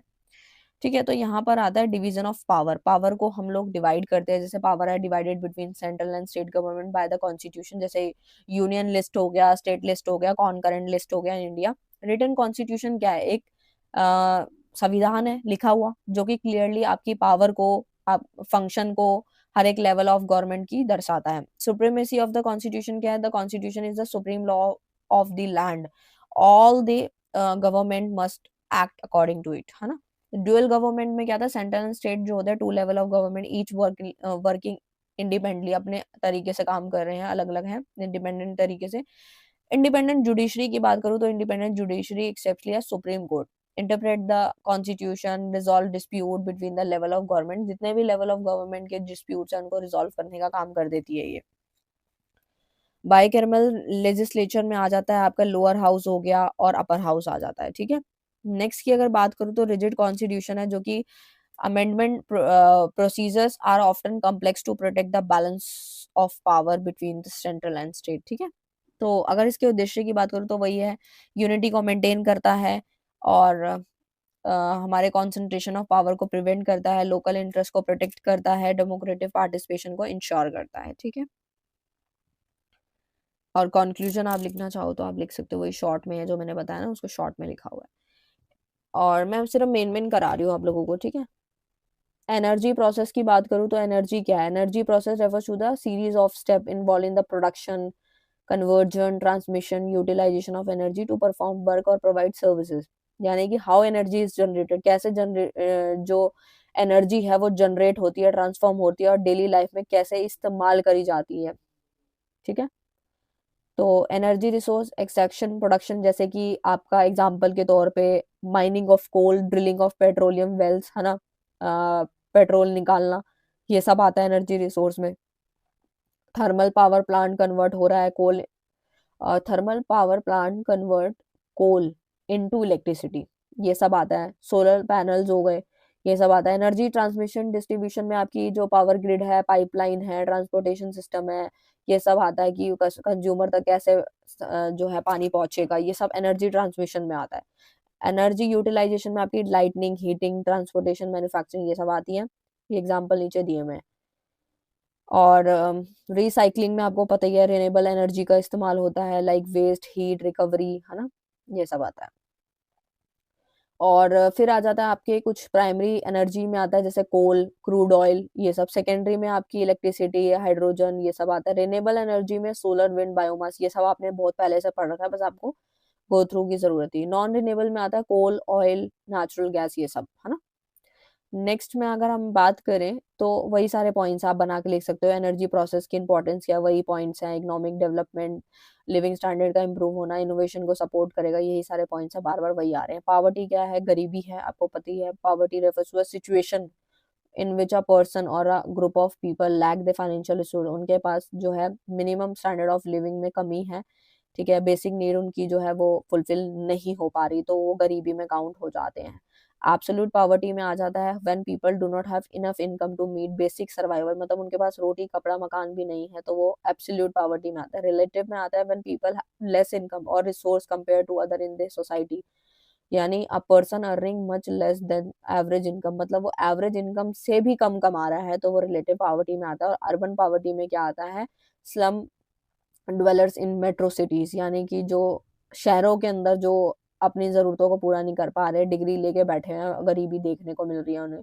रूलर मतलब क्या है कि वो पढ़े लिखे नहीं है, इंफ्रास्ट्रक्चर भी ज्यादा अच्छा नहीं है, जैसे कि लैंडलेस फार्मर्स इसके एग्जांपल्स हैं। सिचुएशनल पॉवर्टी की बात करूं तो लॉस ऑफ जॉब्स हैं, मतलब अपनी जॉब को गवा चुके हैं। Temporary poverty due to crisis की वजह से, कोई डिजास्टर की वजह से वो लोग उस सिचुएशन में फंसे हुए हैं, जॉब नहीं कर पा रहे और गरीबी देखने को मिल रही है। जनरेशनल पॉवर्टी में आता है poverty pass from one generation to another, कि हाँ पहले दादा परदादा भी इतने पैसे वाले नहीं थे, बैकबोन स्ट्रांग नहीं थी, तो आगे भी वही फेस करना पड़ रहा है। लेकिन अगर नहीं करना चाहते तो मेहनत करनी पड़ेगी, पढ़ाई लिखाई करके कुछ बनना पड़ेगा। कॉजेस क्या है पॉवर्टी के, गरीबी क्यों हो जाती है, तो देखो भाई सिंपल सी बात है, हमारी इकोनॉमिक कॉज है हमारे कुछ, जैसे कि लिटरेसी का होना, हम पढ़े लिखे नहीं है, कास्ट जेंडर का डिस्क्रिमिनेशन है, पुअरनेस गवर्नेंस है, करप्शन है, पॉपुलेशन ग्रोथ है, ये सारी चीजें। और हमारी पॉवर्टी को कौन कौन से पॉइंट इफेक्ट करते हैं, तो सबसे पहला आता है इलिटरेसी, ठीक है, lack of access to education है, unemployment, no regular secure job, है ना, स्टैंडर्ड ऑफ लिविंग काफी लो है, हेल्थ अच्छी नहीं है, खाने को नहीं मिल रहा है, हेल्थ के भी इश्यूज हैं, ये सब। पावर्टी को मेजर करने के 3 पॉइंट्स हैं। एक तो पावर्टी लाइन है, यानी कि आपको एक लाइन बना दी गई है, अगर आप उसमें आते हो, यानी कि पावर्टी लाइन एक रेखा खींच दी गई है, ठीक है। तो poverty line minimum income level required होती है बेसिक को नीड को पूरा करने के लिए। और इंडिया के अंदर नीति आयोग जो है वो चलाया गया है, earlier planning commission estimate the poverty line, वो हमारे कंजम्पशन एक्सपेंडिचर को भी दर्शाता है। हेड काउंट रेशियो है जो कि परसेंटेज बताता है of people below the poverty line, जो पावर्टी लाइन के बिलो है उसकी परसेंटेज को कैलकुलेट करके दिखाता है। वर्ल्ड बैंक स्टैंडर्ड में आता है 2.15 dollar per day, international poverty line बताई गई है, ठीक है। और ये वही सारे पॉइंट्स हैं, आप बना के लिख सकते हो। नेक्स्ट आता है बीपीओ क्या है, बैलेंस ऑफ पेमेंट, एक सिस्टमैटिक रिकॉर्ड होता है जितनी भी इकोनॉमिक ट्रांजेक्शन हो रही है हमारी कंट्री के अंदर, जैसे export import foreign investment loans, ये सब आ जाता है, ठीक है। करंट अकाउंट आता है, इसमें कैपिटल अकाउंट आता है, ऑफिशियल रिजर्व्स आते हैं। करंट अकाउंट में क्या आता है, एक्सपोर्ट इंपोर्ट ऑफ गुड्स है, टूरिज्म रिसिप्ट्स, रेमिटेंस, ठीक है। और जिन बच्चों को लगता है ना हमें थोड़ा और गहराई में पढ़ना है तो मुझे कमेंट करना, वैसे तो मैंने इसकी वन शॉट बना रखी है, आप उसमें अच्छे से समझ सकते हो। कैपिटल अकाउंट में आता है जैसे एफडीआई वगैरह हो गया, फाइनेंशियल ट्रांजेक्शन को रिकॉर्ड करता है, वो सब पॉइंट्स आते हैं। ऑफिशियल रिजर्व में आता है कि shows changes in the reserve on the central bank like RBI. Surplus आपको पता ही है, जब आपकी रिसिप्ट ज्यादा हो पेमेंट कम हो तो सरप्लस है, और पेमेंट ज्यादा और रिसिप्ट कम हो तो डेफिसिट है। ये सारे वही पॉइंट्स हैं जो आपको पहले 12th में पढ़ाए गए हैं, बस मैं इनको गो थ्रू करा रही हूँ। और ज्यादा डिटेल में पढ़ना है तो आप 12th की वीडियो भी देख सकते हो, अदरवाइज मैंने वन शॉट कराया है इंडियन इकोनॉमी का, ग्रेजुएशन लेवल का, वो आप देख सकते हो, ठीक है। तो नेक्स्ट आता है डब्ल्यूटीओ क्या है, यानी कि वर्ल्ड ट्रेड ऑर्गेनाइजेशन, एक इंटरनेशनल ऑर्गेनाइजेशन है जो कि हमारे ग्लोबल ट्रेड जो है उसको रेगुलेट करता है, चलाता है बिटवीन नेशन, है ना। और इसको इस्टेब्लिश कब किया गया था? 1 जनवरी 1995 को किया गया था। हेडक्वार्टर इसका जिनेवा स्विट्जरलैंड में है। ये भी मैंने पढ़ाया था, काफी डेप्थ में कराया था मैंने ये आपको टॉपिक। डब्ल्यूटीओ के कुछ उद्देश्य है, जैसे फ्री एंड फेयर ट्रेड करो, टैरिफ्स को रिड्यूस करो, जितने भी बैरियर्स हैं उनको खत्म करो, क्योंकि बैरियर्स खत्म होंगे तो ट्रेड होगा तो इनकम आएगी, इनकम होगी तो ग्रोथ हो जाएगी। ट्रेड के डिस्प्यूट को सेटल डाउन करना है, नॉन डिस्क्रिमिनेशन होना चाहिए। डब्ल्यूटीओ के कुछ फंक्शंस हैं, जैसे कि ट्रेड पॉलिसीज को मॉनिटर करता है और लोगों को एम्प्लॉयमेंट प्रोवाइड कर रहा है, मौका दे रहा है कि आके काम कीजिए। और इस प्रकार से डब्ल्यूटीओ के कुछ बेनिफिट्स हैं, ग्लोबल मार्केट एक्सेस है, आपको पता ही है, फेयर कंपटीशन को प्रमोट कर रहा है, ये सारे पॉइंट्स आते हैं। नेक्स्ट आता है आईसीटी क्या है, यानी information and communication technology, refers to the technological tools and system use to create, store, process, transmit and exchange information. यानी कि आईसीटी जो है वो कनेक्ट करता है लोगों को, बिजनेसेस को, गवर्नमेंट को, थ्रू डिजिटल कम्युनिकेशन करके, कंप्यूटिंग टेक्नोलॉजी के साथ जोड़ के इनको कनेक्ट कर देता है। जैसे कि हार्डवेयर, कंप्यूटर, सर्वर, राउटर्स हो गए, ये सब। सॉफ्टवेयर में एप्लीकेशन, आप कितने सारे एप्लीकेशन से कनेक्ट कर पा रहे हो काफी सारी चीजों को। नेटवर्किंग है, इंटरनेट है, इंट्रानेट है, वाईफाई है, बिना वाईफाई के आप कुछ नहीं कर पा रहे आज के टाइम पे, तो ये आईसीटी के अंडर में आता है। ठीक है, ये आप डिफरेंस कर सकते हो, तो मैंने ऊपर पढ़ाया ना, काफी इजी पड़ेगा अगर वो समझ में नहीं आ रहा तो। वही सब लिखा हुआ है। एप्रिसिएशन एंड डेप्रिसिएशन होता क्या है? वैसे तो ये अकाउंट्स का कॉन्सेप्ट है, बट इसके अंदर भी आता है। एप्रिसिएशन मतलब है कि आपकी जो वैल्यू है करेंसी की वो राइज कर रही है, तो एप्रिसिएशन। अगर आपकी करेंसी की वैल्यू कम हो रही है तो डेप्रिसिएशन। अच्छा, उसके वही सारे पॉइंट्स लिखे हुए हैं इसके अंदर में। बाकी जिनको ऊपर वाला नहीं पढ़ना वो ये वाला डिफरेंस कर सकते हैं। ठीक है, तो मैंने ना शॉर्ट में बताती हूँ, देखो यहाँ पे कितना शॉर्ट में लिखा हुआ है, मैं आपको इजी वे में बताती हूँ। करेंसी वैल्यू एप्रिसिएशन यानी इम्पोर्ट का बढ़ना, एक्सपोर्ट का कम होना। करेंसी वैल्यू जब हमारी डिक्रीज करती है तो यानी डेप्रिसिएशन है, इम्पोर्ट कम है, एक्सपोर्ट ज्यादा है। तो बस इतना याद कर लो, ज्यादा पढ़ने की जरूरत नहीं पड़ेगी। तो ये था पूरा का पूरा वन शॉट, कंप्लीट करा दिया मैंने। और मैंने जहाँ पे आप लोगों को नीड थी वहां पे मैंने आप लोगों को डिटेल में कराया है, बट जो टॉपिक आप बार बार ऑलरेडी पढ़ चुके हो या सेम थे, सिमिलर पॉइंट्स थे, तो वहां मैंने थोड़ा सा आपको करवा दिया है, मतलब मेन पॉइंट्स तो बता ही दिए। सो ये था वन शॉट, और मिलते हैं नेक्स्ट वीडियो में नेक्स्ट टॉपिक के साथ। तब तक के लिए bye bye, thank you so much. Hello everyone, welcome to our channel Nanak education point. Myself Heena Takkar, और आज हम स्टार्ट करेंगे इंडियन इकोनॉमिक का जो गेस्ट पेपर है, यानी कि जो मोस्ट इम्पॉर्टेंट क्वेश्चंस हैं उसको आज हम डिस्कस करने वाले हैं। अगर आपको कोई भी नोट्स चाहिए या फिर आप लोगों को गेस्ट पेपर चाहिए, इसका पीडीएफ चाहिए, हार्ड कॉपी, सॉफ्ट कॉपी, तो आपको मिल जाएगी। दिए गए नंबर पे आप कांटेक्ट कर सकते हैं, जो कि सामने है 8178359562 पर। ठीक है, नहीं तो आप हमें मेल भी कर सकते हैं। टेलीग्राम पे भी लिंक जो है, आपको पब्लिक अकाउंट है, नानक एजुकेशन पॉइंट डालेंगे डेफिनेटली आ जाएगा। और लेटेस्ट वाला डाउन जो है वो सब्सक्राइब कर लेना, पुराना वाला मत करना, क्योंकि अभी वो वर्किंग नहीं है। नया वाला टेलीग्राम आप ज्वाइन कर सकते हो। तो सबसे पहली बात तो ये है कि बहुत सारे बच्चे ऐसे हैं जो कि थर्ड ईयर में पहुंच चुके हैं और उन्होंने अपने चैनल नानक एजुकेशन से पढ़ाई की थी, फर्स्ट ईयर में भी, सेकंड ईयर में भी, या फिर सेमेस्टर वाइज एग्जाम दिए थे, और अब उनका फाइनल ईयर है, यानी कि थर्ड ईयर है, और बीकॉम जी से आप लोग हो, या फिर यूनिवर्सिटी आपकी कोई भी है, तो आपका इंडियन इकोनॉमी का जो सब्जेक्ट है, जिसका कोड BCOG 172 है, तो मैंने अभी तक इसका जो है सिलेबस कंप्लीट नहीं कराया था, क्योंकि ऑलरेडी पहले ड्यू की सीरीज चल रही थी, और उसके बाद मैंने बीकॉम एफ जो नया भी सब्जेक्ट जो आए हैं, कुछ नए नए सब्जेक्ट्स एड ऑन हुए हैं आपके बीकॉम एफ के अंदर, तो उसके मैं कंप्लीट करा रही थी। तो बीकॉम जी का भी मुझे देना था, बट अभी मेरी सीरीज कुछ इस तरीके से चलेगी कि पहले मैं क्या करूंगी, 2 या 3 दिन लगा करके जो भी सब्जेक्ट रह गया है, जैसे आपका मैनेजमेंट अकाउंटिंग रह गया है, या फिर आपका सेक्रेटेरियल वाला सब्जेक्ट रह गया, इंडियन इको रह गया, तो जो जो सब्जेक्ट रह गए हैं ना, तो उनका मैं इंपॉर्टेंट क्वेश्चंस विद आंसर जो है वो डिस्कस करूंगी डिटेल में। ठीक है, और उसके बाद जो जैसे ये कंप्लीट हो जाएगा 2 से 3-4 दिन में, उसके बाद मैं सिलेबस कंटिन्यू करना स्टार्ट कर दूंगी। ठीक है, सो दैट आप लोगों को भी एग्जाम से पहले कुछ ना कुछ अभी आप पढ़ सको, क्योंकि एडमिट कार्ड आप लोगों का आ ही चुका है, तो एटलीस्ट आप कुछ ना कुछ तो पढ़ ही सको। ठीक है, क्योंकि सिलेबस पूरा वन शॉट बुक कंप्लीट कराने में थोड़ा टाइम ज्यादा लगता है, तो मैंने सोचा कि क्यों ना 2 दिन के अंदर या 3 दिन के अंदर पहले जो सब्जेक्ट रह गया उसके at least important question with answer discuss कर लूँ, फिर जो टाइम मेरे पास बच जाएगा एग्जाम तक का, उसके बाद आपके जो है सिलेबस में कंप्लीट करा दूंगी। ठीक है, अगर नोट्स वोट्स चाहिए तो आप यहाँ पे कमेंट कर सकते हैं, नहीं तो आप व्हाट्सएप कर सकते हैं। तो स्टार्ट करते हैं। इंडियन इकोनॉमी का फर्स्ट क्वेश्चन क्या कहता है? तो क्वेश्चन नंबर फर्स्ट है, differentiate between capitalism and socialism, how are deficiencies of two system taken care of the mix economy, explain given examples. तो इसको समझ लेते हैं कि कैपिटलिज्म एक्चुअल में होता क्या है, ठीक है।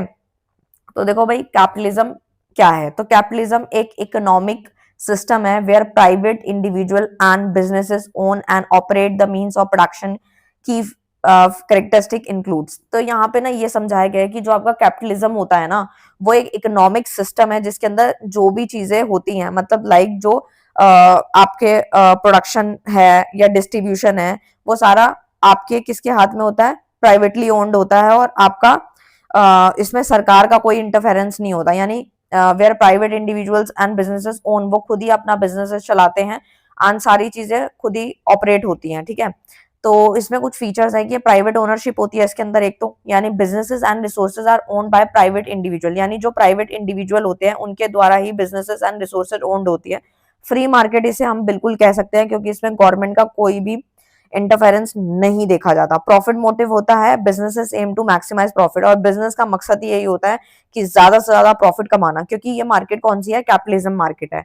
उसके बाद आता है सोशलिज्म। सोशलिज्म एक इकोनॉमिक सिस्टम है where the means of production are owned and control by the state, जो कि किसके द्वारा कंट्रोल होती है, स्टेट के द्वारा होती है, state control by the state और द कम्युनिटी।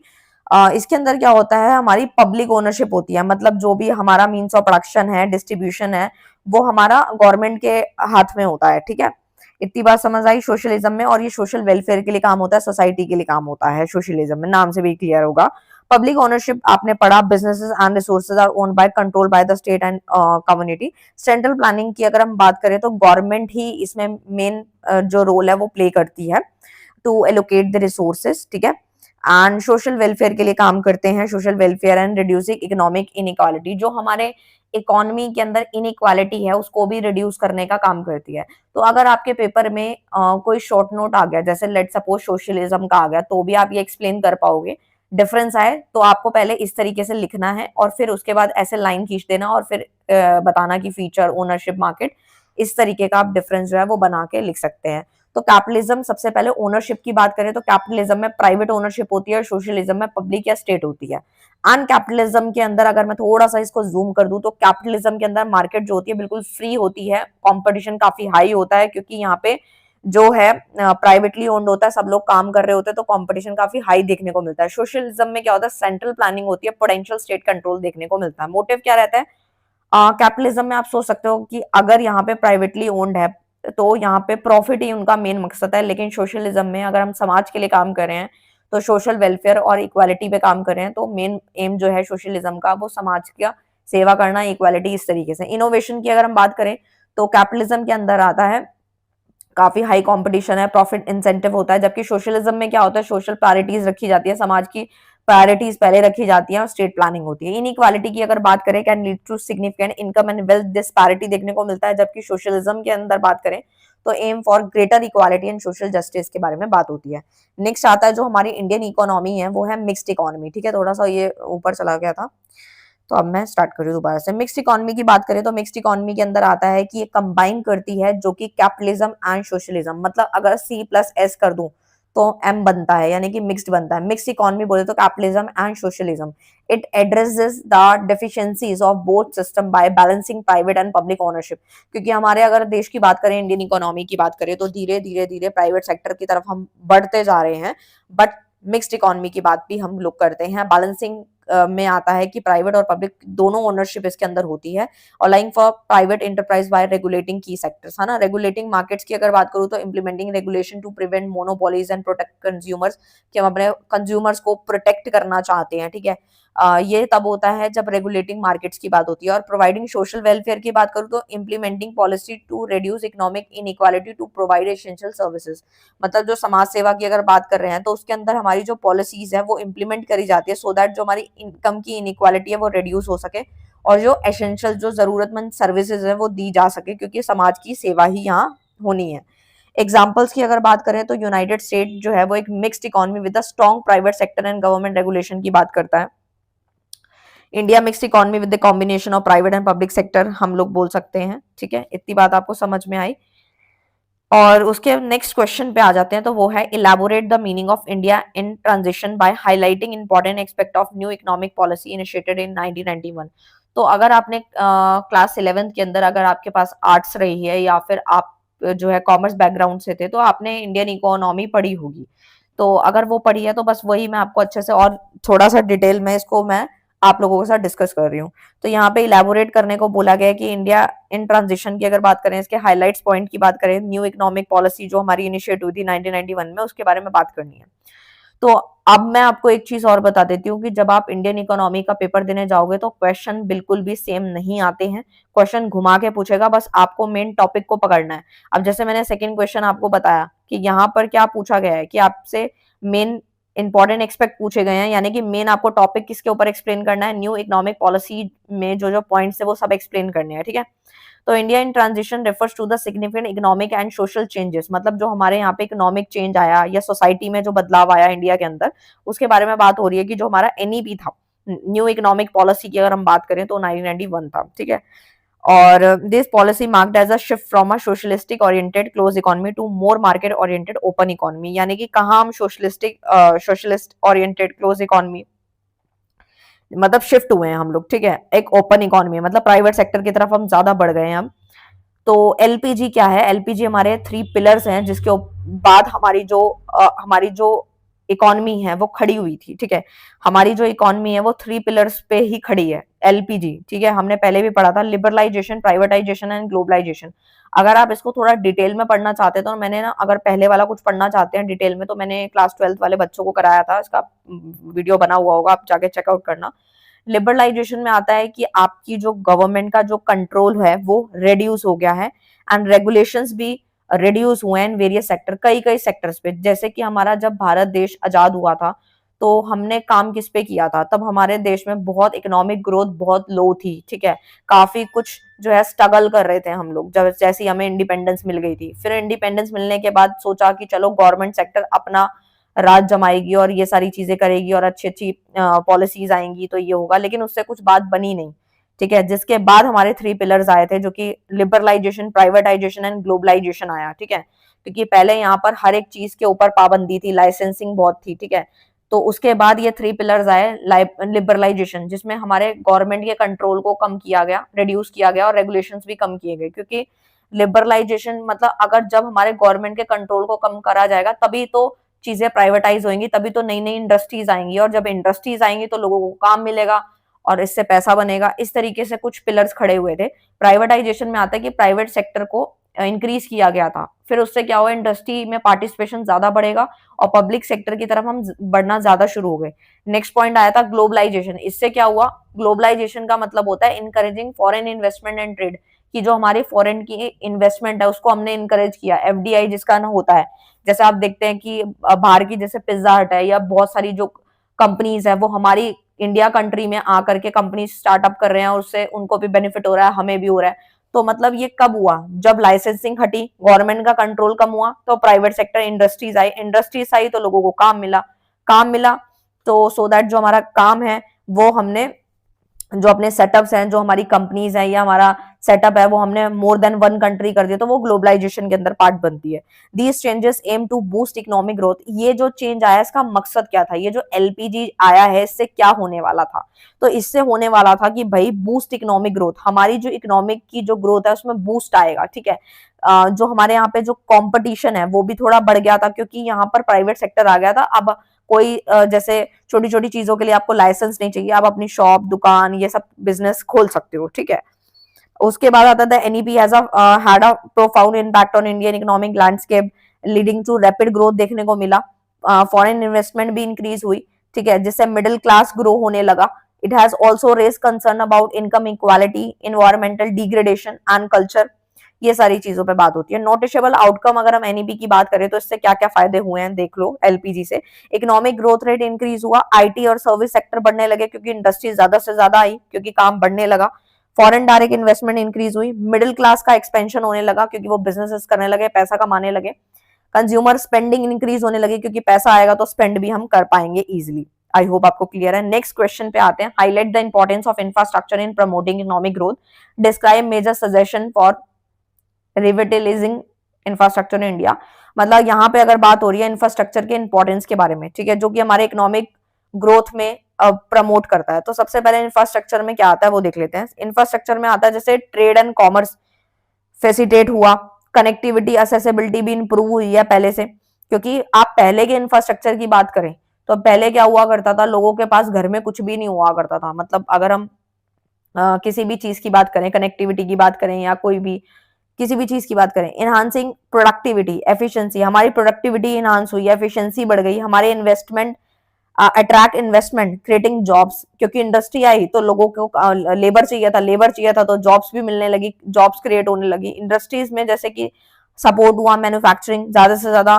पहले तो हम लोग एग्रीकल्चर पे ही काम कर रहे थे, बट डे बाय डे जो है हमारी हम शिफ्ट होते गए, ठीक है, सेक्टर्स चेंज होते गए, सर्विसेज में हम बढ़ने लगे आगे। सब मेजर सजेशन है कुछ इंफ्रास्ट्रक्चर के लिए। तो ट्रांसपोर्टेशन नेटवर्क भी में इन्वेस्टमेंट हुई, जैसे रोड्स वगैरह हैं, आपने देखा होगा जैसे आप किसी हाईवे वगैरह पे जाते हो, ठीक है, मैं आपको एग्जांपल दे रही हूँ। जैसे अगर आपको आगरा जाना है या फिर आपको वृंदावन जाना है, कहीं भी जाना है, तो आपके वहां के जो हाईवेज हैं, रोड्स हैं, आप देखते हो कि पहले इतने अच्छे नहीं थे, बट अब कनेक्टिविटी काफी इंप्रूव हो गई है, ठीक है। मानेसर रोड पे आप देखेंगे कितना ज्यादा वो बढ़िया रोड बन चुका है, ठीक है। तो ये सारी चीजें हैं, मैं जस्ट एग्जांपल दे रही हूँ आपको इजीली समझाने के लिए। तो इस तरीके से रोड इंप्रूव हुए, रेलवे इंप्रूव हुआ, एयरपोर्ट्स हो गए, ठीक है, port to improve connectivity to reduce logistic cost, जो हमारी लॉजिस्टिक कॉस्ट है वो भी रिड्यूस हुई, ठीक है। डेवलपिंग स्मार्ट सिटीज, जो हमारी अच्छी अच्छी स्मार्ट सिटीज हैं वो भी डेवलप हुई, क्योंकि creating sustainable efficient citizen friendly urban infrastructure, ठीक है। हमारी एनर्जी इंफ्रास्ट्रक्चर भी इनहांस हुई है, क्योंकि हमारे जो रिन्यूएबल एनर्जी रिसोर्सेज है उसमें हमने इन्वेस्ट किया, जिसकी वजह से पावर ग्रिड अपग्रेड हुई है और हमारी एनर्जी एफिशिएंसी भी इंप्रूव हुई है। डिजिटल इंफ्रास्ट्रक्चर इंप्रूव हुआ है, जैसे कि डिजिटल पेमेंट्स आप देख सकते हो आजकल, ई गवर्नेंस प्लेटफॉर्म देख सकते हो, डिजिटल पेमेंट आप घर बैठे बैठे, अब आपको किसी को पैसे भेजने हैं फटाफट भेज दोगे। लेकिन पहले किसी को अगर पैसे ट्रांसफर करने होते, जब गूगल पे वगैरह ये सब नहीं होता था, तो हम क्या करते थे, ज्यादा बड़ा अमाउंट है तो चेक काट के दे दो, छोटा मोटा है तो बैंक जाके 10,000 20,000 5,000 तो हम ट्रांसफर करते थे, 2,000 1,000 रुपए भी ट्रांसफर करने के लिए हम बैंक जाया करते थे, ठीक है। लेकिन आज आसान हो गया, स्कैनर देखा और बस स्कैन किया और then transfer. Public private partnership PPS की बात करूं तो इससे हमारा पब्लिक सेक्टर पार्टिसिपेशन भी इंकरेज हुआ है इंफ्रास्ट्रक्चर के अंदर। फंडिंग एंड फाइनेंसिंग ऑप्शंस भी इंक्रीज हुए हैं, जैसे कि इनोवेटिव फाइनेंसिंग मॉडल्स जो हैं, जैसे कि अगर हम बात करें म्युनिसिपल बॉन्ड्स वगैरह, ये सब आप ये एग्जांपल देख सकते हो, और ये फ्लो चार्ट्स वगैरह अगर आप समझ सकते हो तो वहां बना के लिख सकते हो। नेक्स्ट आता है explain achievements of education sector after independence, what are the weakness of this sector. Very very important topic है कि आप खुद समझ सकते हो कि जो हमारा भारत देश जब आजाद हुआ था उसके बाद की अगर हम बात करें तो कुछ एजुकेशन के अंदर कुछ अचीवमेंट्स हैं जो कि हमें डिस्कस करनी है, और कुछ बुराइयां हैं, वीकनेस हैं जो इस सेक्टर के बारे में पढ़नी है। तो बेसिकली एजुकेशन सेक्टर की कुछ अच्छाइयां, अचीवमेंट, बुराइयां हम लोग डिस्कस करेंगे, ये क्वेश्चन हमसे पूछ रहा है। तो अचीवमेंट की बात करूं, एजुकेशन सेक्टर आफ्टर इंडिपेंडेंस यानी कि आफ्टर 1947, तो एजुकेशन सेक्टर जो है काफी इनहांस हुआ है, काफी इंक्रीज हुआ है, क्योंकि एक्सपेंशन हुआ है। अब आप देखो कि पहले के समय में क्या होता था कि हाँ ठीक है, घर वाले भेज रहे हैं लड़की को पढ़ने तो भेज रहे हैं, लेकिन ज्यादा नहीं पढ़ा रहे हैं, क्योंकि ठीक है भाई 8वीं पास कर ली, 5वीं पास कर ली, उसके बाद कुछ सालों बाद शादी कर दी, ये सब प्रथा चलती थी, क्योंकि लड़की का पढ़ना इतना इंपॉर्टेंट नहीं हुआ करता था। यहाँ थोड़ा बहुत पढ़ा दिया, पढ़ाया पढ़ाया, नहीं पढ़ाया तो घर के काम किए और फिर शादी कर दी, तो ये सारी चीजें चल रही थी। लेकिन अभी की बात करूं तो आजकल हर एक लड़की, मैं गर्ल्स का एग्जाम्पल इसलिए ले रही हूँ क्योंकि गर्ल्स पे ही पहले काफी अत्याचार होते थे और पढ़ाई नहीं होती थी, घर वाले भी इतना इंटरेस्ट नहीं लेते थे, लड़की खुद इनफैक्ट इतना इंटरेस्ट नहीं लेती थी, अगर लेती भी थी तो पेरेंट्स मना कर देते थे। ये सारी चीजें कुछ फेस होती थी, लेकिन आफ्टर इंडिपेंडेंस धीरे धीरे स्लोली ग्रोथ हुई, लेकिन काफी हुई, लिटरेसी रेट भी काफी इंप्रूव हुआ है, और हमारे जो एनरोलमेंट रेट्स हैं वो भी बढ़ गए, जो प्राइमरी लेवल पे खास करके। क्यों? क्योंकि अब जो है गवर्नमेंट ने ऐसी स्कीम चलाई कि अब जो है गर्ल्स को जो है फ्री बुक्स मिलेंगी, फ्री ड्रेस मिलेगी, गवर्नमेंट स्कूल्स में फ्री एजुकेशन मिलेगी, जिससे कि पेरेंट्स को लगने लगा कि हाई पैसा नहीं है तो भी बच्चे को स्कूल पढ़ने भेजो, लड़की को पढ़ाना जरूरी है। ये सारे पॉइंट्स पे काम हुआ। लिटरेसी रेट कैसे इंप्रूव हुआ? क्योंकि गर्ल्स जब पढ़ना स्टार्ट हुई उनकी लिटरेसी रेट के अकॉर्डिंग दोनों रेट पे इम्पैक्ट आया कि कंपटीशन बढ़ रहा है, अब हर किसी को पढ़ना है, लिटरेट होना है, जो कि अगर हम बात करें यहाँ 77% तक पहुंच गया। कहाँ 18.33% था इन 1951, लेकिन आज की अगर बात करें तो 77 तक पहुंच गया है वो। तो इस्टेब्लिशमेंट की बात करूं इंस्टीट्यूशंस की, तो आईआईटीज की बात कर लो, एम्स की बात कर लो, तो इन्होंने भी कुछ इंटरनेशनल लेवल पे काफी हद तक चीजें गेन की हैं, हायर एजुकेशन में ग्रोथ देखने को मिला, जहां पहले आपने क्लास 9th के अंदर या 10th के अंदर कुछ बुक्स पढ़ी हैं इकोनॉमिक्स की, जिसके अंदर डेटा दिया रहता है, शेड्यूल बने रहते हैं, उसमें देखते हो कि मैं ये वाला पॉइंट आप लोगों को समझा रही हूँ, ठीक है। तो उसके अंदर क्या होता है कि आपको समझाया जाता है डेटा के अंदर कि बिफोर इंडिपेंडेंस या आफ्टर इंडिपेंडेंस जो हमारा जो कॉलेजेस थे, यूनिवर्सिटीज थी, स्कूल्स थे, बहुत कम हुआ करते थे। मतलब अगर हम गांव की बात करें तो गांव में सिर्फ 1 या 2 स्कूल हुआ करते थे, लेकिन आज आप देखोगे कि गांव में भी बहुत सारे स्कूल खुल गए हैं प्राइमरी लेवल्स पे, ठीक है। वुमेन एजुकेशन के ऊपर मैंने अभी बहुत चीजें समझाई है। Increase focus on women education leading to improve enrolment and retention rate, जो बहुत ज्यादा हद तक बढ़ चुका है, ठीक है। वीकनेस की अगर बात करूं एजुकेशन सेक्टर की, तो सबसे पहले क्वालिटी ऑफ एजुकेशन, राइट। तो despite increase access the quality of education remains a concern with many students struggling with basic skills like reading and maths. तो अगर हम लोग एजुकेशन सेक्टर की वीकनेस की अगर हम बात करें, तो वो यही है कि काफी सारे बच्चे ऐसे हैं जिनको वो क्वालिटी ऑफ एजुकेशन जो है वो नहीं मिल पा रहा, मैथ्स एंड रीडिंग स्किल उनकी काफी लो है, जिसकी वजह से वो स्ट्रगल्स कर रहे हैं। एंड इंफ्रास्ट्रक्चर की बात करूं और रिसोर्सेज की बात करूं, तो many schools and institution lack adequate infrastructure including classroom, libraries, laboratories.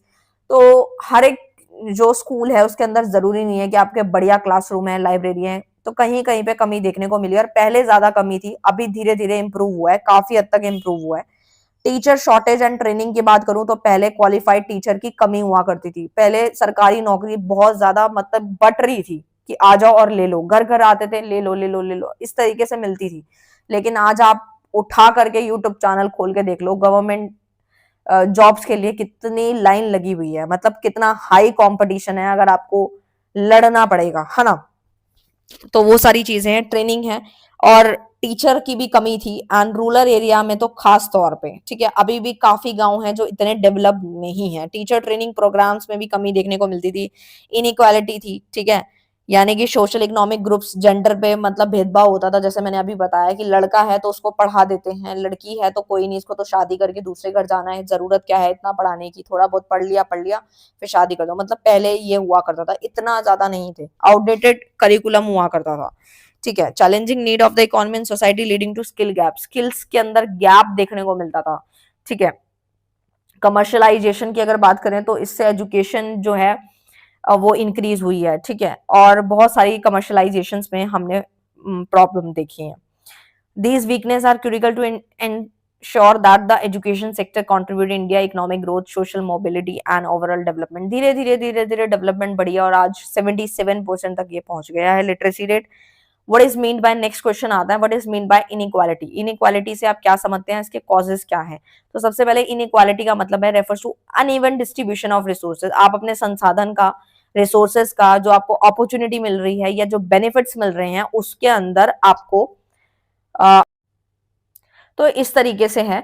Major causes क्या है इनइक्वालिटी इन इंडिया, इंडिया के अंदर जो मेन कारण क्या है इनइक्वालिटी का, income and wealth disparity, unequal distribution of income and wealth की अगर बात करूं, small elite holding disproportionate shares of resources, caste system, ठीक है। कास्ट के ऊपर जो हमारे भेदभाव देखने को मिलते हैं, इनकम अमीर है तो अमीर जो है वो और कमाता जा रहा है, फिर इन्वेस्ट कर रहा है और पैसा बना रहा है, गरीब है तो बेचारा वो तो अपना रोजी रोटी चला के ही उसका खर्चा पानी सब खत्म हो जाता है, ठीक है। कास्ट सिस्टम की बात करूं तो वो भी एक बहुत बड़ा पॉइंट है। सोशल कल्चर फैक्टर भी है, जेंडर है, रिलीजन है, अदर सोशल आइडेंटिटीज है, जिसकी वजह से हमारे यहाँ पे इनइक्वालिटी देखने को मिलती है। अर्बन रूरल डिवाइड है। अब आप देखो डिस्पैरिटी किस तरीके से देखने को मिलती है, जो गांव है उसके अंदर इतनी फैसिलिटी नहीं है, इतनी सर्विसेज नहीं है कि इंसान अगर इतना एजुकेटेड है तो कमा ले ढंग से या कुछ सर्विस में कुछ काम कर ले, तो उसको शहर आना पड़ता है कुछ अच्छा कमाने के लिए। एजुकेशन स्किल पे भी डिपेंड करता है, अगर आपकी एजुकेशन अच्छी है तो आपको एक अच्छी अपॉर्चुनिटी मिलती है, अगर आपकी एजुकेशन लेवल अच्छा नहीं है और आपके पास अच्छी स्किल नहीं है तो आपको कोई नहीं पूछने वाला। ग्लोबलाइजेशन, इकोनॉमिक पॉलिसीज हो गई, ठीक है, इस तरीके से भेदभाव देखने को मिलता है। करप्शन है, lack of access to resources है, ये सारे पॉइंट्स हैं इसके। नेक्स्ट आता है highlight the importance of agriculture in India national economy, what are the challenges of Indian agriculture. सबसे पहली बात तो ये आती है कि जो हमारा इंडिया नेशनल इकोनॉमी है इसके अंदर एग्रीकल्चर जो है, खेती बाड़ी जो है, उसका क्या इंपॉर्टेंस है, ठीक है, और किस तरीके से चैलेंजेस देखने को मिले हैं। तो सबसे पहला आता है इंपॉर्टेंस की अगर बात करूं तो वो आता है अपना लाइवलीहुड सोर्स। भाई अगर आप एग्रीकल्चर पे काम नहीं करोगे, या कुछ लोग जो आज खेती बाड़ी कर रहे हैं, गेहूं उगा रहे हैं, ये उगा रहे हैं, तो भाई जनसंख्या बढ़ती जा रही है, तो अगर ये सब नहीं होगा तो हम जिएंगे कैसे, है ना। तो लाइवलीहुड सोर्स है, हमें जीने के लिए चाहिए। इंडिया की पॉपुलेशन दिन प्रतिदिन बढ़ती जा रही है। फूड सिक्योरिटी है, agriculture ensure food security for the nation producing essential crop like rice wheat, वही सब चीजें मैंने आपको अभी समझाई। इकोनॉमिक कंट्रीब्यूशन है कि एग्रीकल्चर जो है वो बहुत ज्यादा मेन रोल कंट्रीब्यूट करता है इंडिया की जीडीपी में, एक्सपोर्ट में। रॉ मटेरियल यानी कच्चा माल, agriculture provide raw material for various industries such as textile है, फूड प्रोसेसिंग है, ठीक है। अब चैलेंजेस की अगर हम बात करूं तो इंडियन एग्रीकल्चर जो है वो क्या चैलेंज फेस करता है, क्या मुसीबतें देखने को मिलती हैं उसको, दिक्कतें दिखने को मिलती हैं। सबसे पहले तो मॉनसून पे डिपेंड करता है, ठीक है, आपकी बारिश पे। कुछ कुछ फसलें ऐसी हैं जो बिना बारिश के नहीं उग सकती, ठीक है। वैसे तो हर किसी को पानी चाहिए, किसी को बहुत ज्यादा भी चाहिए, तो वो डिपेंड हो जाते हैं मॉनसून रेन पे। लो प्रोडक्टिविटी है सबसे पहले तो। इंडियन एग्रीकल्चर फेसेस लो productivity due two factor like इनएडिक्वेट irrigation है, पुअर सॉइल हेल्थ है, फार्मिंग प्रैक्टिसेस हमारे इतने बढ़िया नहीं है, ठीक है। और पहले तो और भी बेकार थे, अब धीरे धीरे थोड़ा सुधार आया, लेकिन क्या सुधार आया, पॉपुलेशन बढ़ती जा रही है। हम क्या खा रहे हैं आज के टाइम पे, आप खुद सोचो, गेहूं खा रहे हैं जो कि बिल्कुल काम का नहीं है, चावल खा रहे हैं उसमें कोई फाइबर ही नहीं है, ठीक है। मतलब काफी सारी दिक्कतें हैं, ठीक है। मतलब इंडियन इको को मैं अगर और गहराई में जा जाके समझाऊं तो बहुत कुछ है इसमें समझाने के लिए। वाटर स्कैरसिटी है, वाटर स्कैरसिटी मतलब पानी की कमी है। पानी की कमी किस तरीके से, आप देखो कुछ कुछ एरियाज हैं जिसमें तो एक एक हफ्ता पानी नहीं आता, ठीक है, और लोग अपने ड्रम बाल्टियां बर्तन सब भर भर के रखते हैं, ठीक है। तो इस तरीके की समस्या water scarcity, inefficient water management practices है, ठीक है। सॉइल डिग्रेडेशन हो रही है, इरोजन है, सॉइल इरोजन है, सॉइल डिग्रेड है, सॉइल की जो वैल्यू है या क्वालिटी है वो डे बाय डे डिग्रेड होती जा रही है, डिग्रेड होती ही जा रही है। हम बस उगाई जा रहे हैं, उगाई जा रहे हैं, हमें ये नहीं दिख रहा उगेगा नहीं उगेगा, बस उगाओ, पका है कच्चा है, बस जैसे अब तरबूज आ रहा है, ठीक है, या आम आ रहा है, ठीक है, जल्दी से इंजेक्शन लगाओ, पका दो फटाफट, क्योंकि जनसंख्या इतनी है, खाने के लिए कुछ तो चाहिए। मार्केट फ्लक्चुएशंस आप देखते हैं, फार्मर फेस करता है मार्केट फ्लक्चुएशंस, ठीक है, affecting the income and livelihood. अब किसान जो है पूरा साल तो काम नहीं करता, जब उसकी फसल कटती है तो उसको क्या करना है, तो अब भी उसको अपना घर चलाना है, तो पहले से मैनेज करना होता है, तो मार्केट के फ्लक्चुएशंस भी होते हैं। इंफ्रास्ट्रक्चर में कमी है, जो मैंने अभी ऊपर समझाया आप लोगों को। क्लाइमेट चेंज है, climate change poses significant challenge to Indian agriculture including increased frequency of extreme weather events। weather events आप देखते हो, गर्मी अब देख लो आप कितनी बढ़ रही है, इस बार ठंड तो इतनी पड़ी नहीं, लेकिन गर्मी तो ऐसे पड़ रही है हद से ज्यादा, ठीक है। तो आप इस चीजों को समझ सकते हो, है ना। नेक्स्ट की अगर बात करूं तो what do you mean by MSMEs, describe the main feature, explain briefly government support to MSMEs, है ना, कि एमएसएमईज क्या है और उसके मेन फीचर्स क्या हैं और गवर्नमेंट किस तरीके से इसको सपोर्ट कर रही है, ठीक है। तो आप सोचेंगे कि गवर्नमेंट कैसे जो स्कीम को जो है वो मतलब एक तरीके से मैं क्या बोलूं, सपोर्ट, हाँ सपोर्ट क्यों कर रही है। तो MSME stands for micro small medium enterprises, ठीक है। M stand for micro, S stand for small, ये रहा मैं आपको समझा रही हूँ, ठीक है।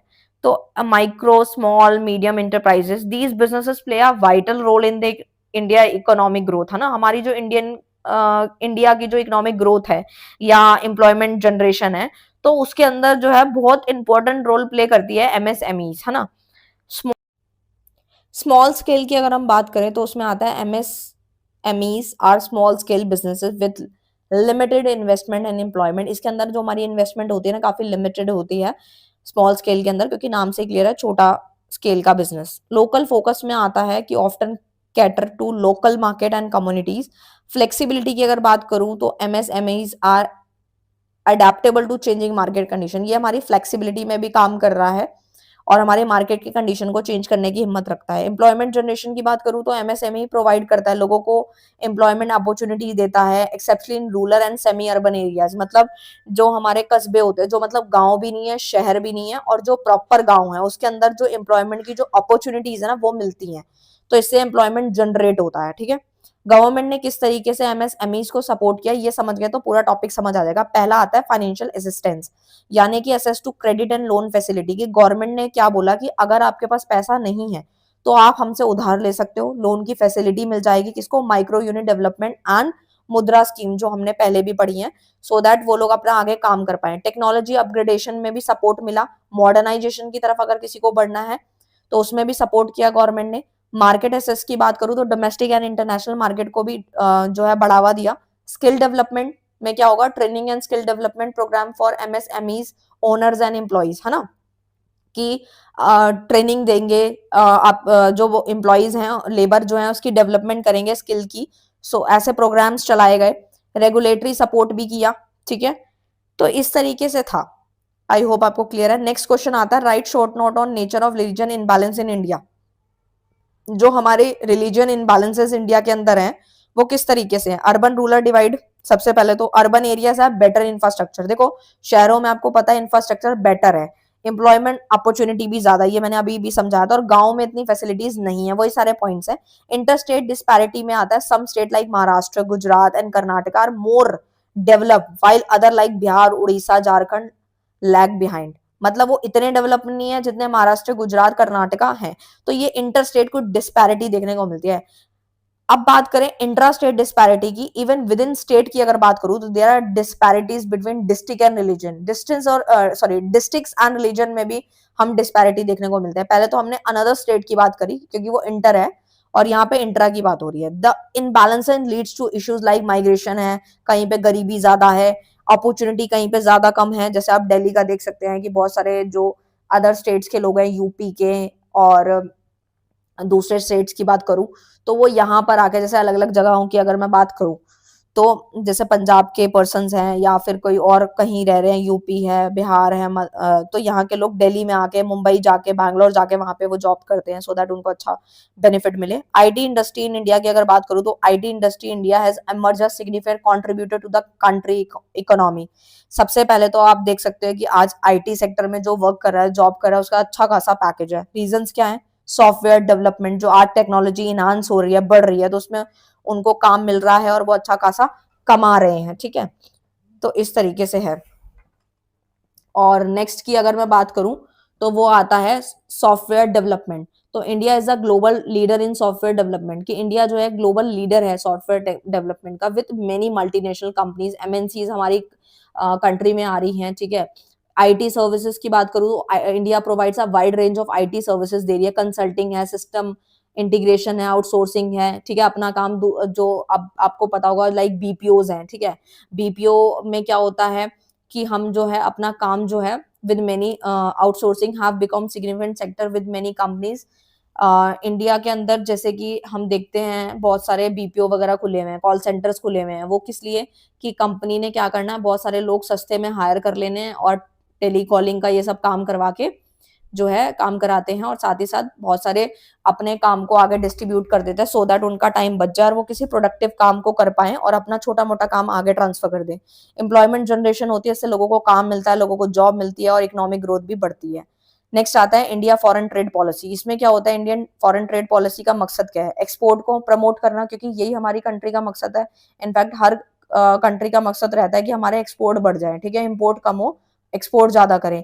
एक्सपोर्ट को इनकरेज करने से क्या होता है, सर्विस बूस्ट होती है, इकोनॉमिक ग्रोथ बढ़ती है, और कंपटीशन तो बढ़ता ही है, आपको पता ही है, ठीक है।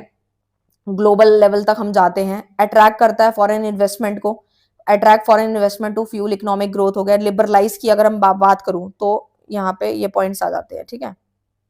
नीचे आ जाती है थोड़ा सा, हाँ।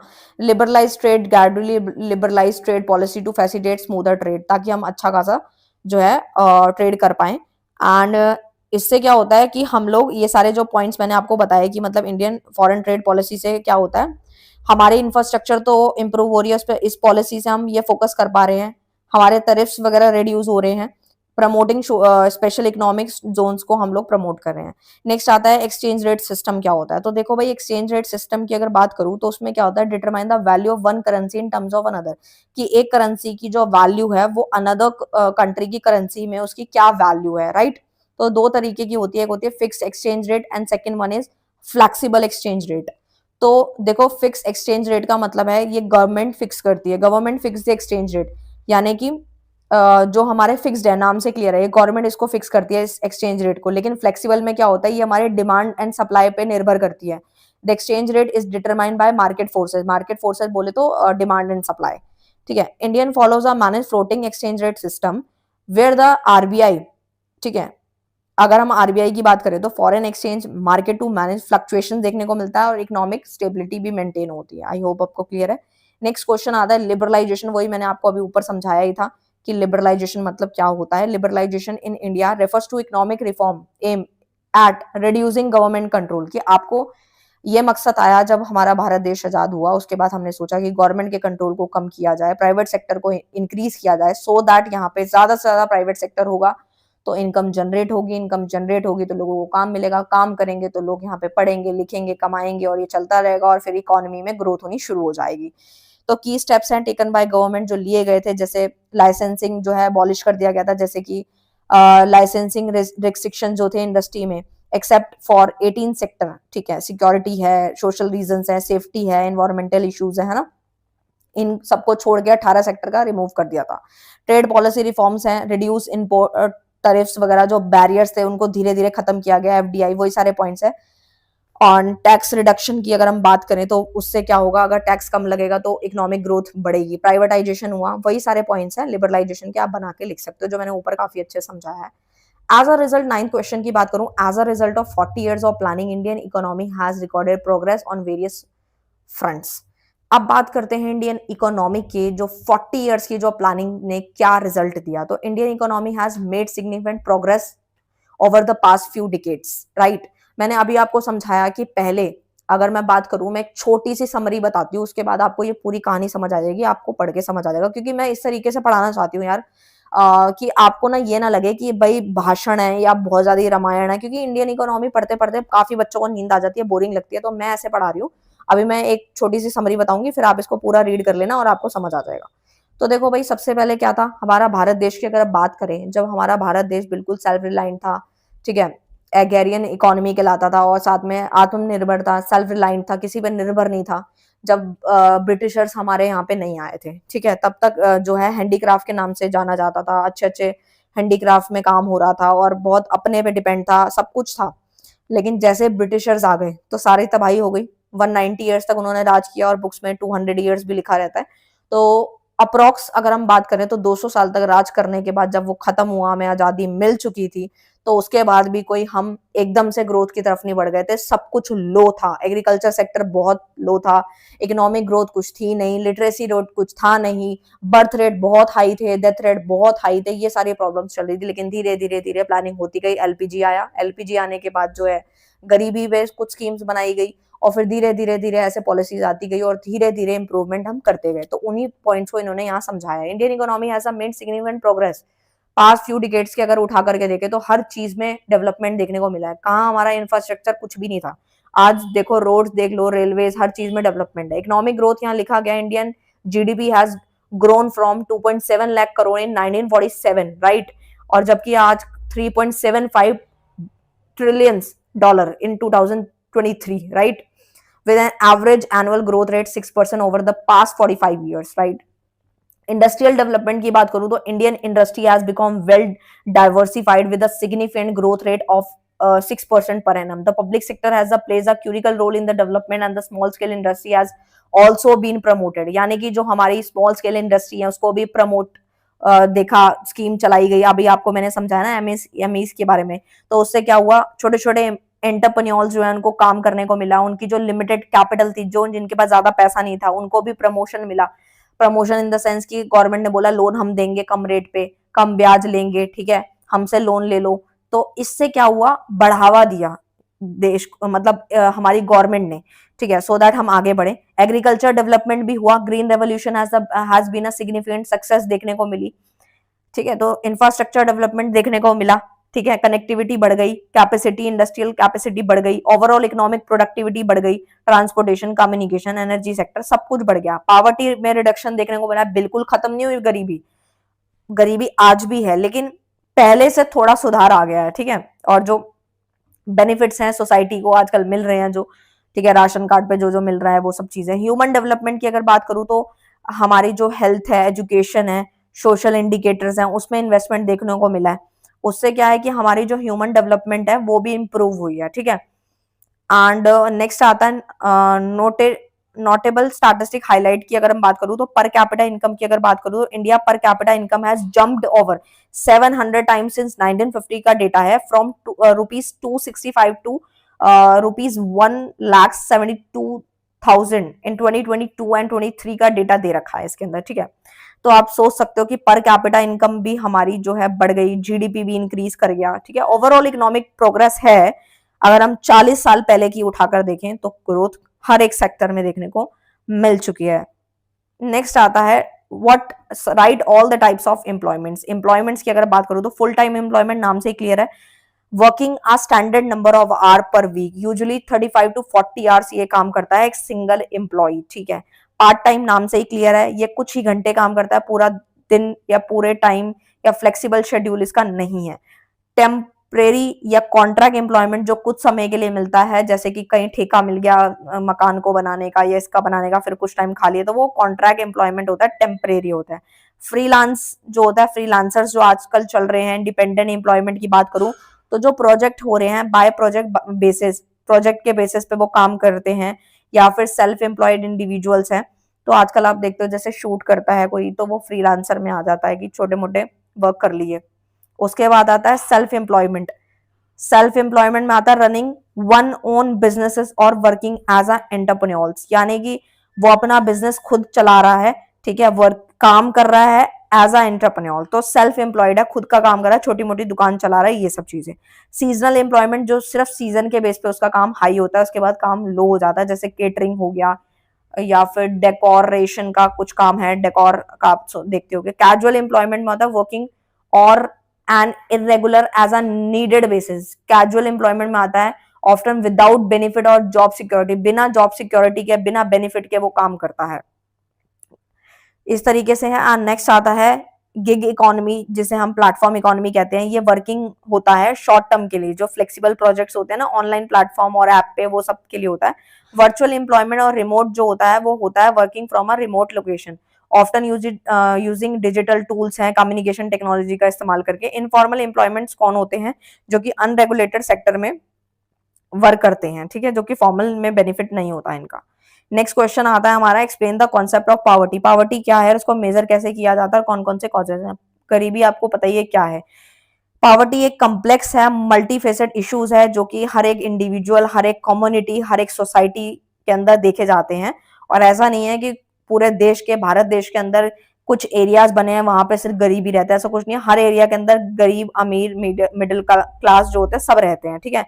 लेकिन अगर हम किसी को पॉवर्टी में कंसीडर करते हैं, कि गरीबी में काउंट करते हैं, तो उसकी बेसिक नेसेसिटी भी जब पूरी नहीं होती तो हम उसे बोलते हैं कि वो बिलो पॉवर्टी लाइन है या बीपीएल के नीचे, बियॉन्ड है।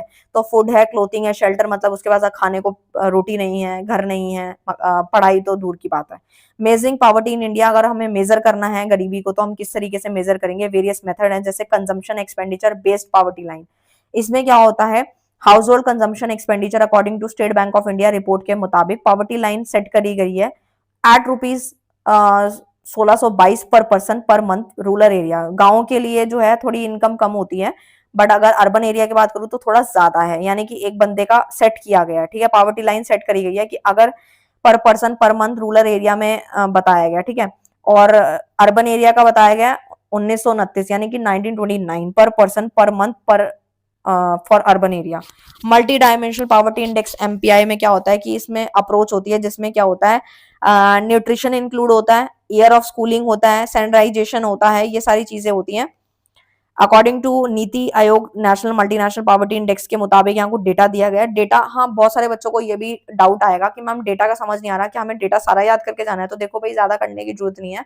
अगर आपको याद रहे, सही पता हो तो ही वहां लिखना, नहीं तो आपको स्किप कर सकते हो। नहीं तो अगर आपको अच्छा अटेम्प्ट करना है पेपर तो आप ना पुराना वाला जो पिछला वाला है, जो अभी रिसेंटली जो लेटेस्ट सेंसस के अकॉर्डिंग दिया गया, बस वो कर लेना, ठीक है।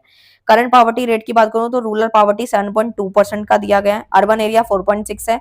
ओवरऑल पॉवर्टी रिडक्शन पहले से कम हुआ है, ठीक है। कॉजेस क्या है पॉवर्टी के? तो देखो भाई, गरीबी क्यों है, सबसे पहला तो मैं पॉइंट लूंगी जनसंख्या का। जनसंख्या बढ़ती जा रही है, जनसंख्या ज्यादा बढ़ रही है तो कंपटीशन बढ़ रहा है, कंपटीशन बढ़ रहा है तो आप समझ ही सकते हो कि नौकरी की, बिजनेस की कितनी हबड़ा तबड़ी हो रही है, जिसकी वजह से लोग कमा नहीं पा रहे, ऐसे ऐसे लोग हैं जो यहाँ पर भारत देश के अंदर इतनी इतनी डिग्रीज लेकर बैठे हैं, स्टिल उनके पास कमाने को या खाने को पैसे नहीं है, ठीक है। तो वो सारे पॉइंट्स हैं।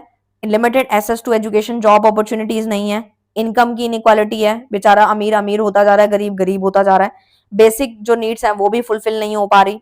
तो ओवरऑल ये सब पॉइंट्स हैं बेसिक पॉवर्टी के। Fix exchange rate and floating exchange rate का डिफरेंस देख लेते हैं। तो फिक्स रेट एंड फ्लेक्सी, जिसको हम फ्लोटिंग रेट भी बोलते हैं, वो क्या होता है? तो फिक्स इंस्टॉलमेंट एवरी मंथ, इसकी जो करेंसी इंटरेस्ट रेट है वो 4.8 है, जबकि फ्लेक्सी यानी कि फ्लोटिंग जो है उसका मंथली इंस्टॉलमेंट इफेक्ट करता है बीआरएल को, जो कि 2.3% है। Similar slightly higher monthly installment amount होता है, जबकि फ्लेक्सी में क्या होता है, लोअर मंथली इंस्टॉलमेंट अमाउंट होता है। ये कुछ रेट्स बनाए गए हैं, ठीक है। अच्छा, अब आपको मैं ना पहले कुछ एग्जांपल, तो अभी आपको एग्जांपल समझ आ गया होगा, तो अब आप समझ सकते हो यहाँ पे कि suitable for property investor who wish to hold property for long term rental income, यानी कि जो आपकी जो फिक्स रेट है, नाम से क्लियर है, ये ऐसा करंट इंटरेस्ट रेट होता है जो कि बिल्कुल फिक्स रहता है, और ये ना ज्यादातर प्रॉपर्टी इन्वेस्टर जो होते हैं ना उनके लिए काफी सुटेबल रहता है, जो अपनी प्रॉपर्टी को होल्ड करके रखना चाहते हैं लॉन्ग टर्म के लिए, जैसे रेंटल इनकम ये सब। लेकिन जो फ्लेक्सी फ्लोटिंग रेट होता है उसमें क्या होता है, suitable for property investor who wish to sell off property for capital gain during short time, की कम समय के लिए कुछ प्रॉपर्टी ली और उस पर पैसा कमाया कम समय में और उसको आगे बेच दिया, तो ये उनके लिए होता है फ्लेक्सी रेट। आई होप आपको क्लियर है।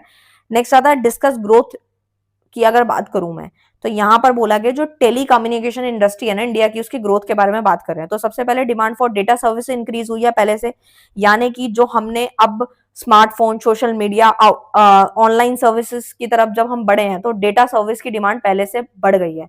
पहले ज्यादातर किसी के पास ज्यादा फोन नहीं हुआ करते थे, घर में लैंडलाइन वाले फोन हुआ करते थे, फिर धीरे धीरे नोकिया आया, नोकिया के बाद आप समझ सकते हो एंड्रॉयड आए, फिर धीरे धीरे धीरे हम बढ़ते चले गए, ठीक है। आज हर किसी के पास आईफोन है, आईफोन 1 प्लस ये सब चल रहा है। तो डिजिटल इंडिया इनिशिएटिव की अगर बात करूं, तो इससे हमारे डिजिटलाइजेशन भी प्रमोट हुई है, डिजिटल इंडिया भी हुआ है। डिमांड जो है टेलीकॉम सर्विस की वो बहुत हद तक जो है बूस्ट हुई है। रूरल मार्केट भी एक्सपैंड हुआ है, ठीक है। Rural area has open a new opportunity for telecom operators के लिए उन्होंने नए नए जो है चीजें अपॉर्चुनिटी दी है। प्राइसिंग एंड कंपटीशन भी इंक्रीज हुआ है, टेक्नोलॉजिकल एडवांसमेंट आया, पहले 4G 5G, IoT has the enhance network capability and services, policy regulation government की इनहांस हुई हैं, और डिमांड जो है ऑनलाइन सर्विस की ऑल ओवर बढ़ गई है। तो आप इसको बना चढ़ा के लिख सकते हो। प्राइवेट एंड पब्लिक सेक्टर मैंने अभी ऑलरेडी आपको काफी अच्छे से समझाया था, ऊपर ही समझाया था, बट थोड़ा सा और समझा देती हूँ। प्राइवेट सेक्टर में आता है आपका डायरेक्टर एंड मैनेजर्स आते हैं, ठीक है, ये प्राइवेट सेक्टर है। पब्लिक में आता है आपकी गवर्नमेंट, जैसे कि पार्लियामेंट हो गया, मिनिस्टर्स हो गए, ये सारे ना पब्लिक, मतलब पब्लिक मतलब बोले तो गवर्नमेंट सेक्टर। प्राइवेट जो डायरेक्टर मैनेजर जो अपनी कंपनी बिजनेस चला रहे हैं, प्राइवेट सेक्टर में क्या होता है, आप इसको इस प्रकार से समझ सकते हो। प्राइवेट स्कूल जो होते हैं वो अपने अकॉर्डिंग फीस वगैरह चार्ज करते हैं, और जो गवर्नमेंट होते हैं उसमें आपको पता ही है कि गवर्नमेंट में क्या होता है, जो फीस होती है बहुत कम होती है, क्योंकि वो गवर्नमेंट के द्वारा चलाए जाते हैं। तो प्राइवेट सेक्टर में प्रॉफिट मैक्सिमाइजेशन होता है, और पार्शली ओन एंटिटीज होती हैं, employees, creditor, supplier, community generally dear होता है, सॉरी, जो गोल होता है वो काफी क्लियर होता है, ठीक है। और ये सब होता है, सेल पे काम होता है, ज्यादा से ज्यादा सेल करो, ज्यादा से ज्यादा रेवेन्यू होगा, प्रॉफिट पे काम करते हैं ये लोग, कौन, प्राइवेट सेक्टर, ठीक है। और गवर्नमेंट में क्या होता है, वेलफेयर मैक्सिमाइजेशन, मतलब समाज के लिए काम करो, ठीक है, ये सब होता है। मैंडेटेड बाय गवर्नमेंट होता है, गवर्नमेंट अपनी पॉलिसीज बनाती है, नेचुरल मोनोपोलीज देखने को मिलती हैं, डिपेंड होते हैं पॉलिसीज पे, कम्युनिटी कॉस्ट होती है इसके अंदर, इकोनॉमिक एफिशिएंसी जो होती है उस पे काम होता है, ये सारे पॉइंट्स आते हैं। नेक्स्ट आता है इकोनॉमिक डेवलपमेंट डिटर्मिनेशन, वही सारे पॉइंट्स हैं, वही टॉपिक्स हैं जो मैं ऑलरेडी आपको पढ़ा चुकी हूँ, फर्स्ट वाला आप कर सकते हो। ह्यूमन रिसोर्स डेवलपमेंट भी पढ़ा दिया, रीजन इनबैलेंस भी पढ़ा दिया, इंडियन एग्रीकल्चर भी मैंने काफी अच्छे से डिटेल में कराया, तो वही सारे हैं, बस उसको शॉर्ट नोट के तौर पे लिखा हुआ है, ठीक है। ऐसे फ्लो चार्ट बनाना तो बना सकते हो। नेक्स्ट पे आते हैं डिफरेंट टाइप ऑफ एम्प्लॉयमेंट, ये वैसे मैंने करा दिया आपको, जो इसमें से नहीं करा वो आपको मैं बता देती हूँ, ठीक है। जैसे सीजनल मैंने बता दिया, जो सीजनल बेस्ड पे होते हैं, जैसे एग्रीकल्चर सेक्टर ना सीजनल में आता है कि कुछ सीजन काम होगा, उसके बाद कटाई वगैरह होगी, तो किसान चुप बैठ जाएगा और अपने जो कमाया उसमें से खाएगा। स्ट्रक्चर एम्प्लॉयमेंट में क्या होता है, arises when there is a mismatch between skill और क्वालिफिकेशन में जब मिसमैच हो जाता है ना, तो वो स्ट्रक्चरल अनएम्प्लॉयमेंट कहलाता है, जैसे कि अवेलेबल जॉब्स की रिक्वायरमेंट है, ठीक है। फ्रिक्शनल अनएम्प्लॉयमेंट क्या होता है, temporary unemployment that occur when worker are, जो जैसे हम किसी भी वर्कफोर्स की तरफ एंटर कर रहे हैं, ठीक है, तब होता है ये। साइक्लिक साइक्लिकल अनएम्प्लॉयमेंट क्या होता है, जैसे इकोनॉमिक में फ्लक्चुएशन आ गई कोई, या अनएम्प्लॉयमेंट बढ़ जाता है उससे, ठीक है, जैसे कोई इकोनॉमिक बूम्स है, ठीक है, इसका पीएलसी का चार्ट मैंने जब पढ़ाया था, तो अगर आपने वो पढ़ा होगा तो आपको समझ आ जाएगा। डिसगाइज अनएम्प्लॉयमेंट में क्या होता है, when more people are employed, घर में अगर 8 लोग हैं, ठीक है, और वो पूरे के पूरे 8 लोग जो हैं वहां पे लगे हुए हैं, लेकिन जरूरत 5 की है, तो वो क्या है, डिसगाइज अनएम्प्लॉयमेंट है। Policy initiative for employment generation की बात करूं तो कुछ स्कीम्स हैं, जैसे कि Mahatma Gandhi national rural employment guarantee scheme, जिसमें गारंटी दी गई थी 100 days of wage employment to rural household, जितने भी गांव के जो हाउस होल्ड के जो लोग हैं उनको जो है गारंटी 100 दिन की दी गई थी कि वेज एम्प्लॉयमेंट मिलेगा, ठीक है, एंड इंफ्रास्ट्रक्चर क्रिएट किया जाएगा, सिक्योरिटी मिलेगी, ये सब है। And integrated rural development program का मकसद क्या था, सेल्फ एम्प्लॉयमेंट को प्रमोट करना, and wage employment in rural area, मतलब दिहाड़ी बेसिस पे उनको काम मिलेगा और पैसा मिलेगा। स्वर्ण जयंती ग्राम स्वरोजगार योजना में क्या था, ये हमारे सेल्फ एम्प्लॉयमेंट रूरल एरिया पे फोकस करती है, ठीक है, ताकि आप आत्मनिर्भर बनो। स्किल डेवलपमेंट इनिशिएटिव की बात करें तो प्रधानमंत्री कौशल विकास योजना क्या बोलती है, वो फ्री ट्रेनिंग देती है लेबर फोर्स को, ठीक है, सो दैट जितनी ज्यादा स्किल होगी वो आगे चल के काम करेगा तो पैसा कमाएगा तो देश में इकोनॉमिक ग्रोथ बढ़ जाएगी। दीनदयाल उपाध्याय ग्रामीण कौशल्य योजना का मकसद था स्किल डेवलपमेंट करना, प्रोग्राम चलाए गए थे, ठीक है, रूरल यूथ के लिए, जो कि आपके 15 से 20 साल के लोगों के लिए, ताकि वो लोग जो है कुछ सीखें और उनको जॉब्स मिले। सेल्फ एम्प्लॉयमेंट इनिशिएटिव में prime minister employment generation program भी सेल्फ एम्प्लॉयमेंट के लिए था, एंटरप्रेन्योरशिप के लिए प्रमोट कर रहा था, ठीक है। एंड प्रधानमंत्री मुद्रा योजना जो है उसमें collateral free loans up to दिए गए थे 10 लाख से लेके, माइक्रो स्मॉल बिजनेस एंटरप्राइज को भी इंकरेजमेंट मिली थी। वही मेन मकसद था कि इन लोगों के छोटे छोटे बिजनेस को आगे बढ़ाना और जिनको लोन चाहिए उनको लोन प्रोवाइड करना, ये सारी इनको फैसिलिटीज मिली गई थी, और स्किल्स वगैरह और ट्रेनिंग वगैरह देना। नेक्स्ट क्वेश्चन है आपका, describe major points of foreign trade policy in India. Foreign trade policy FTP India की अगर बात करूं तो 2015 से 20 के अंदर इसका मकसद था एक्सपोर्ट को बढ़ाना। एक्सपोर्ट बढ़ेगा तो एम्प्लॉयमेंट जनरेट होगा, इकोनॉमिक ग्रोथ उससे ऑटोमेटिक प्रमोट हो जाएगी। तो वही सारे पॉइंट्स है, नीचे एक्सप्लेन कर रखे हैं। न्यू स्कीम्स जो हैं वो इंट्रोड्यूस हुई थी, जैसे merchandise export from Indian scheme जो है वो क्या करती है, ड्यूटी क्रेडिट स्क्रिप्ट्स होती हैं उसको प्रोवाइड करती है टू एक्सपोर्टर, ठीक है। Service export from Indian scheme हो गई, जैसे ड्यूटी क्रेडिट स्क्रिप्ट, ये मैंने बताया, ड्यूटी फ्री इंपोर्ट हो गया, सेल्फ सर्टिफिकेशन हो गया, ट्रेड फैसिलिटेशन मेजर्स हो गए, ठीक है, सिंगल विंडो इंटरफेस हो गया, जिससे क्या होता है हमारी ट्रांजेक्शन कॉस्ट कम होती है, ठीक है, टाइम बचता है। आजकल आप देख रहे हो बहुत सारी चीजों में काफी बेनिफिट्स मिल रहे हैं, जब से काम ऑनलाइन हुआ है, इलेक्ट्रॉनिक की अगर हम बात करूं, ऑनलाइन की बात करूं तो काफी सारी चीजों में सुधार देखने को मिला है। पेपर वर्क कम हो गया है, साथ साथ हम लोगों का यहाँ पर क्या हुआ है, घर बैठे बैठे हम काफी काम कर पाते हैं। प्रमोटिंग डोमेस्टिक इंडस्ट्री भी बढ़ गया है, स्पेशल इकोनॉमिक जोन्स भी इनहांस हुआ है, गवर्नमेंट ने प्रोवाइड किए हैं कुछ इंसेंटिव वगैरह, ठीक है, ड्यूटी फ्री इंपोर्ट हो गया गुड्स का, कुछ एग्जाम्पशन दे दिए गए कुछ स्टेट्स को, तो उसमें फायदा मिला। फिजिकल पॉलिसी मैंने ऊपर पढ़ाया था, physical policy refers to use of government spending and taxation to influence the overall level of economic activity, कि हमारी जो इकोनॉमिक एक्टिविटी ओवरऑल जो उसका लेवल है उसको इन्फ्लुएंस करा गया, ठीक है। And it is a tool, ये एक ऐसा टूल है फिजिकल पॉलिसी जो हमारे गवर्नमेंट क्या करती है, यूज करती है, हथियार यूज करती है, किस लिए, इकोनॉमिक ऑब्जेक्टिव जो है, इकोनॉमिक देश का जो इकोनॉमी का जो उद्देश्य है उसको अचीव कर पाए, इकोनॉमिक ग्रोथ बढ़ा पाए, बेरोजगारी कम कर सके, पहले से रिड्यूस कर सके, बिल्कुल खत्म तो नहीं होने वाली, और इन्फ्लेशन को भी कंट्रोल कर पाए। इन्फ्लेशन तो कहाँ से कंट्रोल होगा, जनसंख्या बढ़ती जा रही है बढ़ती ही जा रही है, मेन कारण तो आप समझ ही सकते हो। गवर्नमेंट रेवेन्यू के सोर्सेस कौन से हैं, एक तो सबसे पहले आपको पता ही है गवर्नमेंट कहाँ से पैसा कमा रही है, तो गवर्नमेंट का मेन रेवेन्यू टैक्स रेवेन्यू कहाँ से आता है, डायरेक्ट टैक्स से, इनकम टैक्स, कॉर्पोरेट वेल्थ, ये सबसे आता है। इनडायरेक्ट में जीएसटी वगैरह, कस्टम ड्यूटी, एक्साइज ड्यूटी, इन सबसे पैसा इकट्ठा होता है। नॉन टैक्स रेवेन्यू कौन सी है, इंटरेस्ट ऑन लोन, लोन के ऊपर ब्याज मिलती है, प्रॉफिट एंड डिविडेंड्स हो गए, फीस एंड चार्जेस हो गए, लाइसेंस फीस है, परमिट फीस है, यूजर चार्जेस है। आजकल तो आप देखते हो कि किसी को अगर गाड़ी का नंबर भी लेना होता है ना, तो भी क्या होता है कि हमें यहाँ पर बोली वगैरह लगती है और उसके बाद भी हमें पैसे देने पड़ते हैं, बट पहले ऐसा नहीं होता। तो आजकल गवर्नमेंट को भी अपना पैसा चाहिए, कोई ना कोई सोर्स चाहिए, जैसे लाइसेंस फीस है, परमिट फीस है, यूजर चार्जेस है, ये सारे चीजें हैं। अदर सोर्सेस कौन से हैं, बोरिंग्स हैं, बोरिंग्स में आता है गवर्नमेंट बोरो भी करती है डोमेस्टिक एंड इंटरनेशनल मार्केट से, थ्रो इंस्ट्रूमेंट लाइक बॉन्ड है, ट्रेजरी बिल्स है, ये सब है। डिसइन्वेस्टमेंट आ गया, ये सारे पॉइंट्स पे काम होता है। नेक्स्ट क्वेश्चन है हमारा, डिफरेंस है appreciation and depreciation of exchange rate. देखो डेप्रिसिएशन का मतलब होता है कि हमारी डोमेस्टिक करेंसी के अंदर गिरावट, ठीक है, यानी कि डिक्रीज हो रही है वैल्यू, एप्रिसिएशन मतलब वैल्यू बढ़ रही है। एप्रिसिएशन बोले तो value of domestic currency in relation to foreign currency increase हो रही है। अगर मैं बोलूं डेप्रिसिएशन तो यानी कि डिमांड आपकी बढ़ रही है, सप्लाई आपकी कम हो रही है, लेकिन एप्रिसिएशन की बात करूं तो decrease in demand and supply बढ़ जाती है, यानी कि इनवर्स रिलेशन हो गया, उल्टा उल्टा। एक्सपोर्ट पे इफेक्ट पड़ता है कब, डेप्रिसिएशन में। It's lead to increase in export, हमारा एक्सपोर्ट बढ़ जाता है क्योंकि more goods can be purchase, हम ज्यादा गुड्स खरीद पाएंगे with the same amount of currency. ठीक है, मतलब पहले जितना खरीद पा रहे थे उससे ज्यादा खरीद पाएंगे क्योंकि यहाँ पे वैल्यू डिग्रेड हो रही है, कम हो रही है। एप्रिसिएशन में क्या होता है, अगर वैल्यू की करेंसी की वैल्यू बढ़ जाती है तो हम एक्सपोर्ट घटा देते हैं because less goods can be purchase with the same amount of currency, तो उसका इनवर्स रिलेशन है। इंपोर्ट पे क्या फर्क आता है, तो it's lead to decrease in import, हम लोग अपना इंपोर्ट कम कर देते हैं क्योंकि डोमेस्टिक कंट्री जो होती है उसको क्या करना होता है, नीड्स टू पे मोर, ज्यादा पे करना पड़ेगा, इसलिए हम गिरा देते हैं इंपोर्ट को। और जबकि एप्रिसिएशन में क्या होता है, हम इंपोर्ट ज्यादा करते हैं क्योंकि वैल्यू कम है, ठीक है, सॉरी वैल्यू ज्यादा है। It's lead to increase in import, हमने इंपोर्ट को बढ़ा दिया because the domestic country will have to pay less, यानी डोमेस्टिक कंट्री को कम पे करना पड़ेगा to get the same amount of goods and services. इतनी बात समझ आ गई आपको। उसके बाद आता है right short note on energy problem in India, trickle down theory है, फॉरेन डायरेक्ट मल्टीप्लायर है एंड फिजिकल फेडरलिज्म है, बस ये समझना है, उसके बाद आपका पूरा समाप्त हो जाएगा पीडीएफ।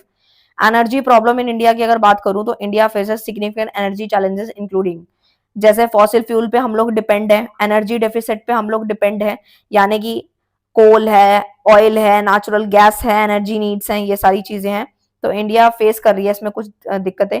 रिन्यूएबल एनर्जी, इंडिया का मकसद है कि वो रिन्यूएबल एनर्जी रिसोर्सेज के शेयर को बढ़ा दे, जैसे कि सोलर एंड विंड पावर, ये सब है।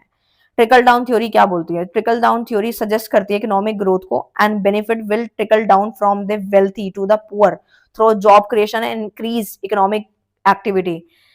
वो बोलते हैं कि अगर हमारे देश के अंदर जो अडानी है, अंबानीज हैं, या फिर जो बड़े बड़े बिजनेसमैन हैं, उनकी जेब में अगर ज्यादा पैसा जाएगा टैक्स के थ्रू या जैसे भी जाएगा, तो वो कहीं ना कहीं गरीब व्यक्ति तक पैसा पहुंच जाएगा। वो कैसे, अगर उनके पास ज्यादा पैसा होगा तो वो ज्यादा इंडस्ट्रीज लगाएंगे, ज्यादा इंडस्ट्री लगेगी तो लेबर की जरूरत पड़ेगी, एम्प्लॉयमेंट की जरूरत पड़ेगी, और वो कहीं ना कहीं काम करेंगे तो पैसा आएगा, तो यानी कि पैसा जो है अगर उनकी जेब में जाएगा तो कहीं ना कहीं ऑटोमेटिकली वो नीचे तक पहुंचेगा, जो ट्रिकल डाउन इफेक्ट है, जो कि आपके सामने दिख रहा होगा। रिच गेन मोर वेल्थ, ठीक है, investment creates job and low skilled worker gain higher pay, ठीक है, इंक्रीज टैक्स रेवेन्यू। इस तरीके से इसका फ्लो चार्ट बना हुआ है, पेपर में जरूर बना के आना।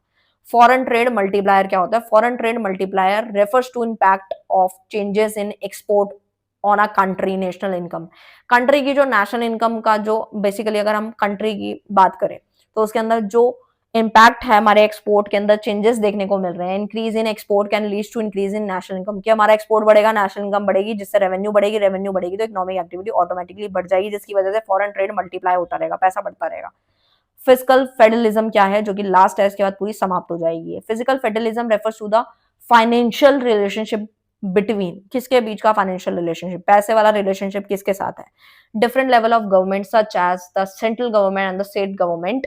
It involve the allocation of tax power, expenditure की रिस्पॉन्सिबिलिटी हो गई, ट्रांसफर्स हो गए, levels of government to ensure effective governance and resources allocation, resources का किस तरीके से एलोकेशन करना है, किस तरीके से बंटवारा करना है, बांटना किस तरीके से।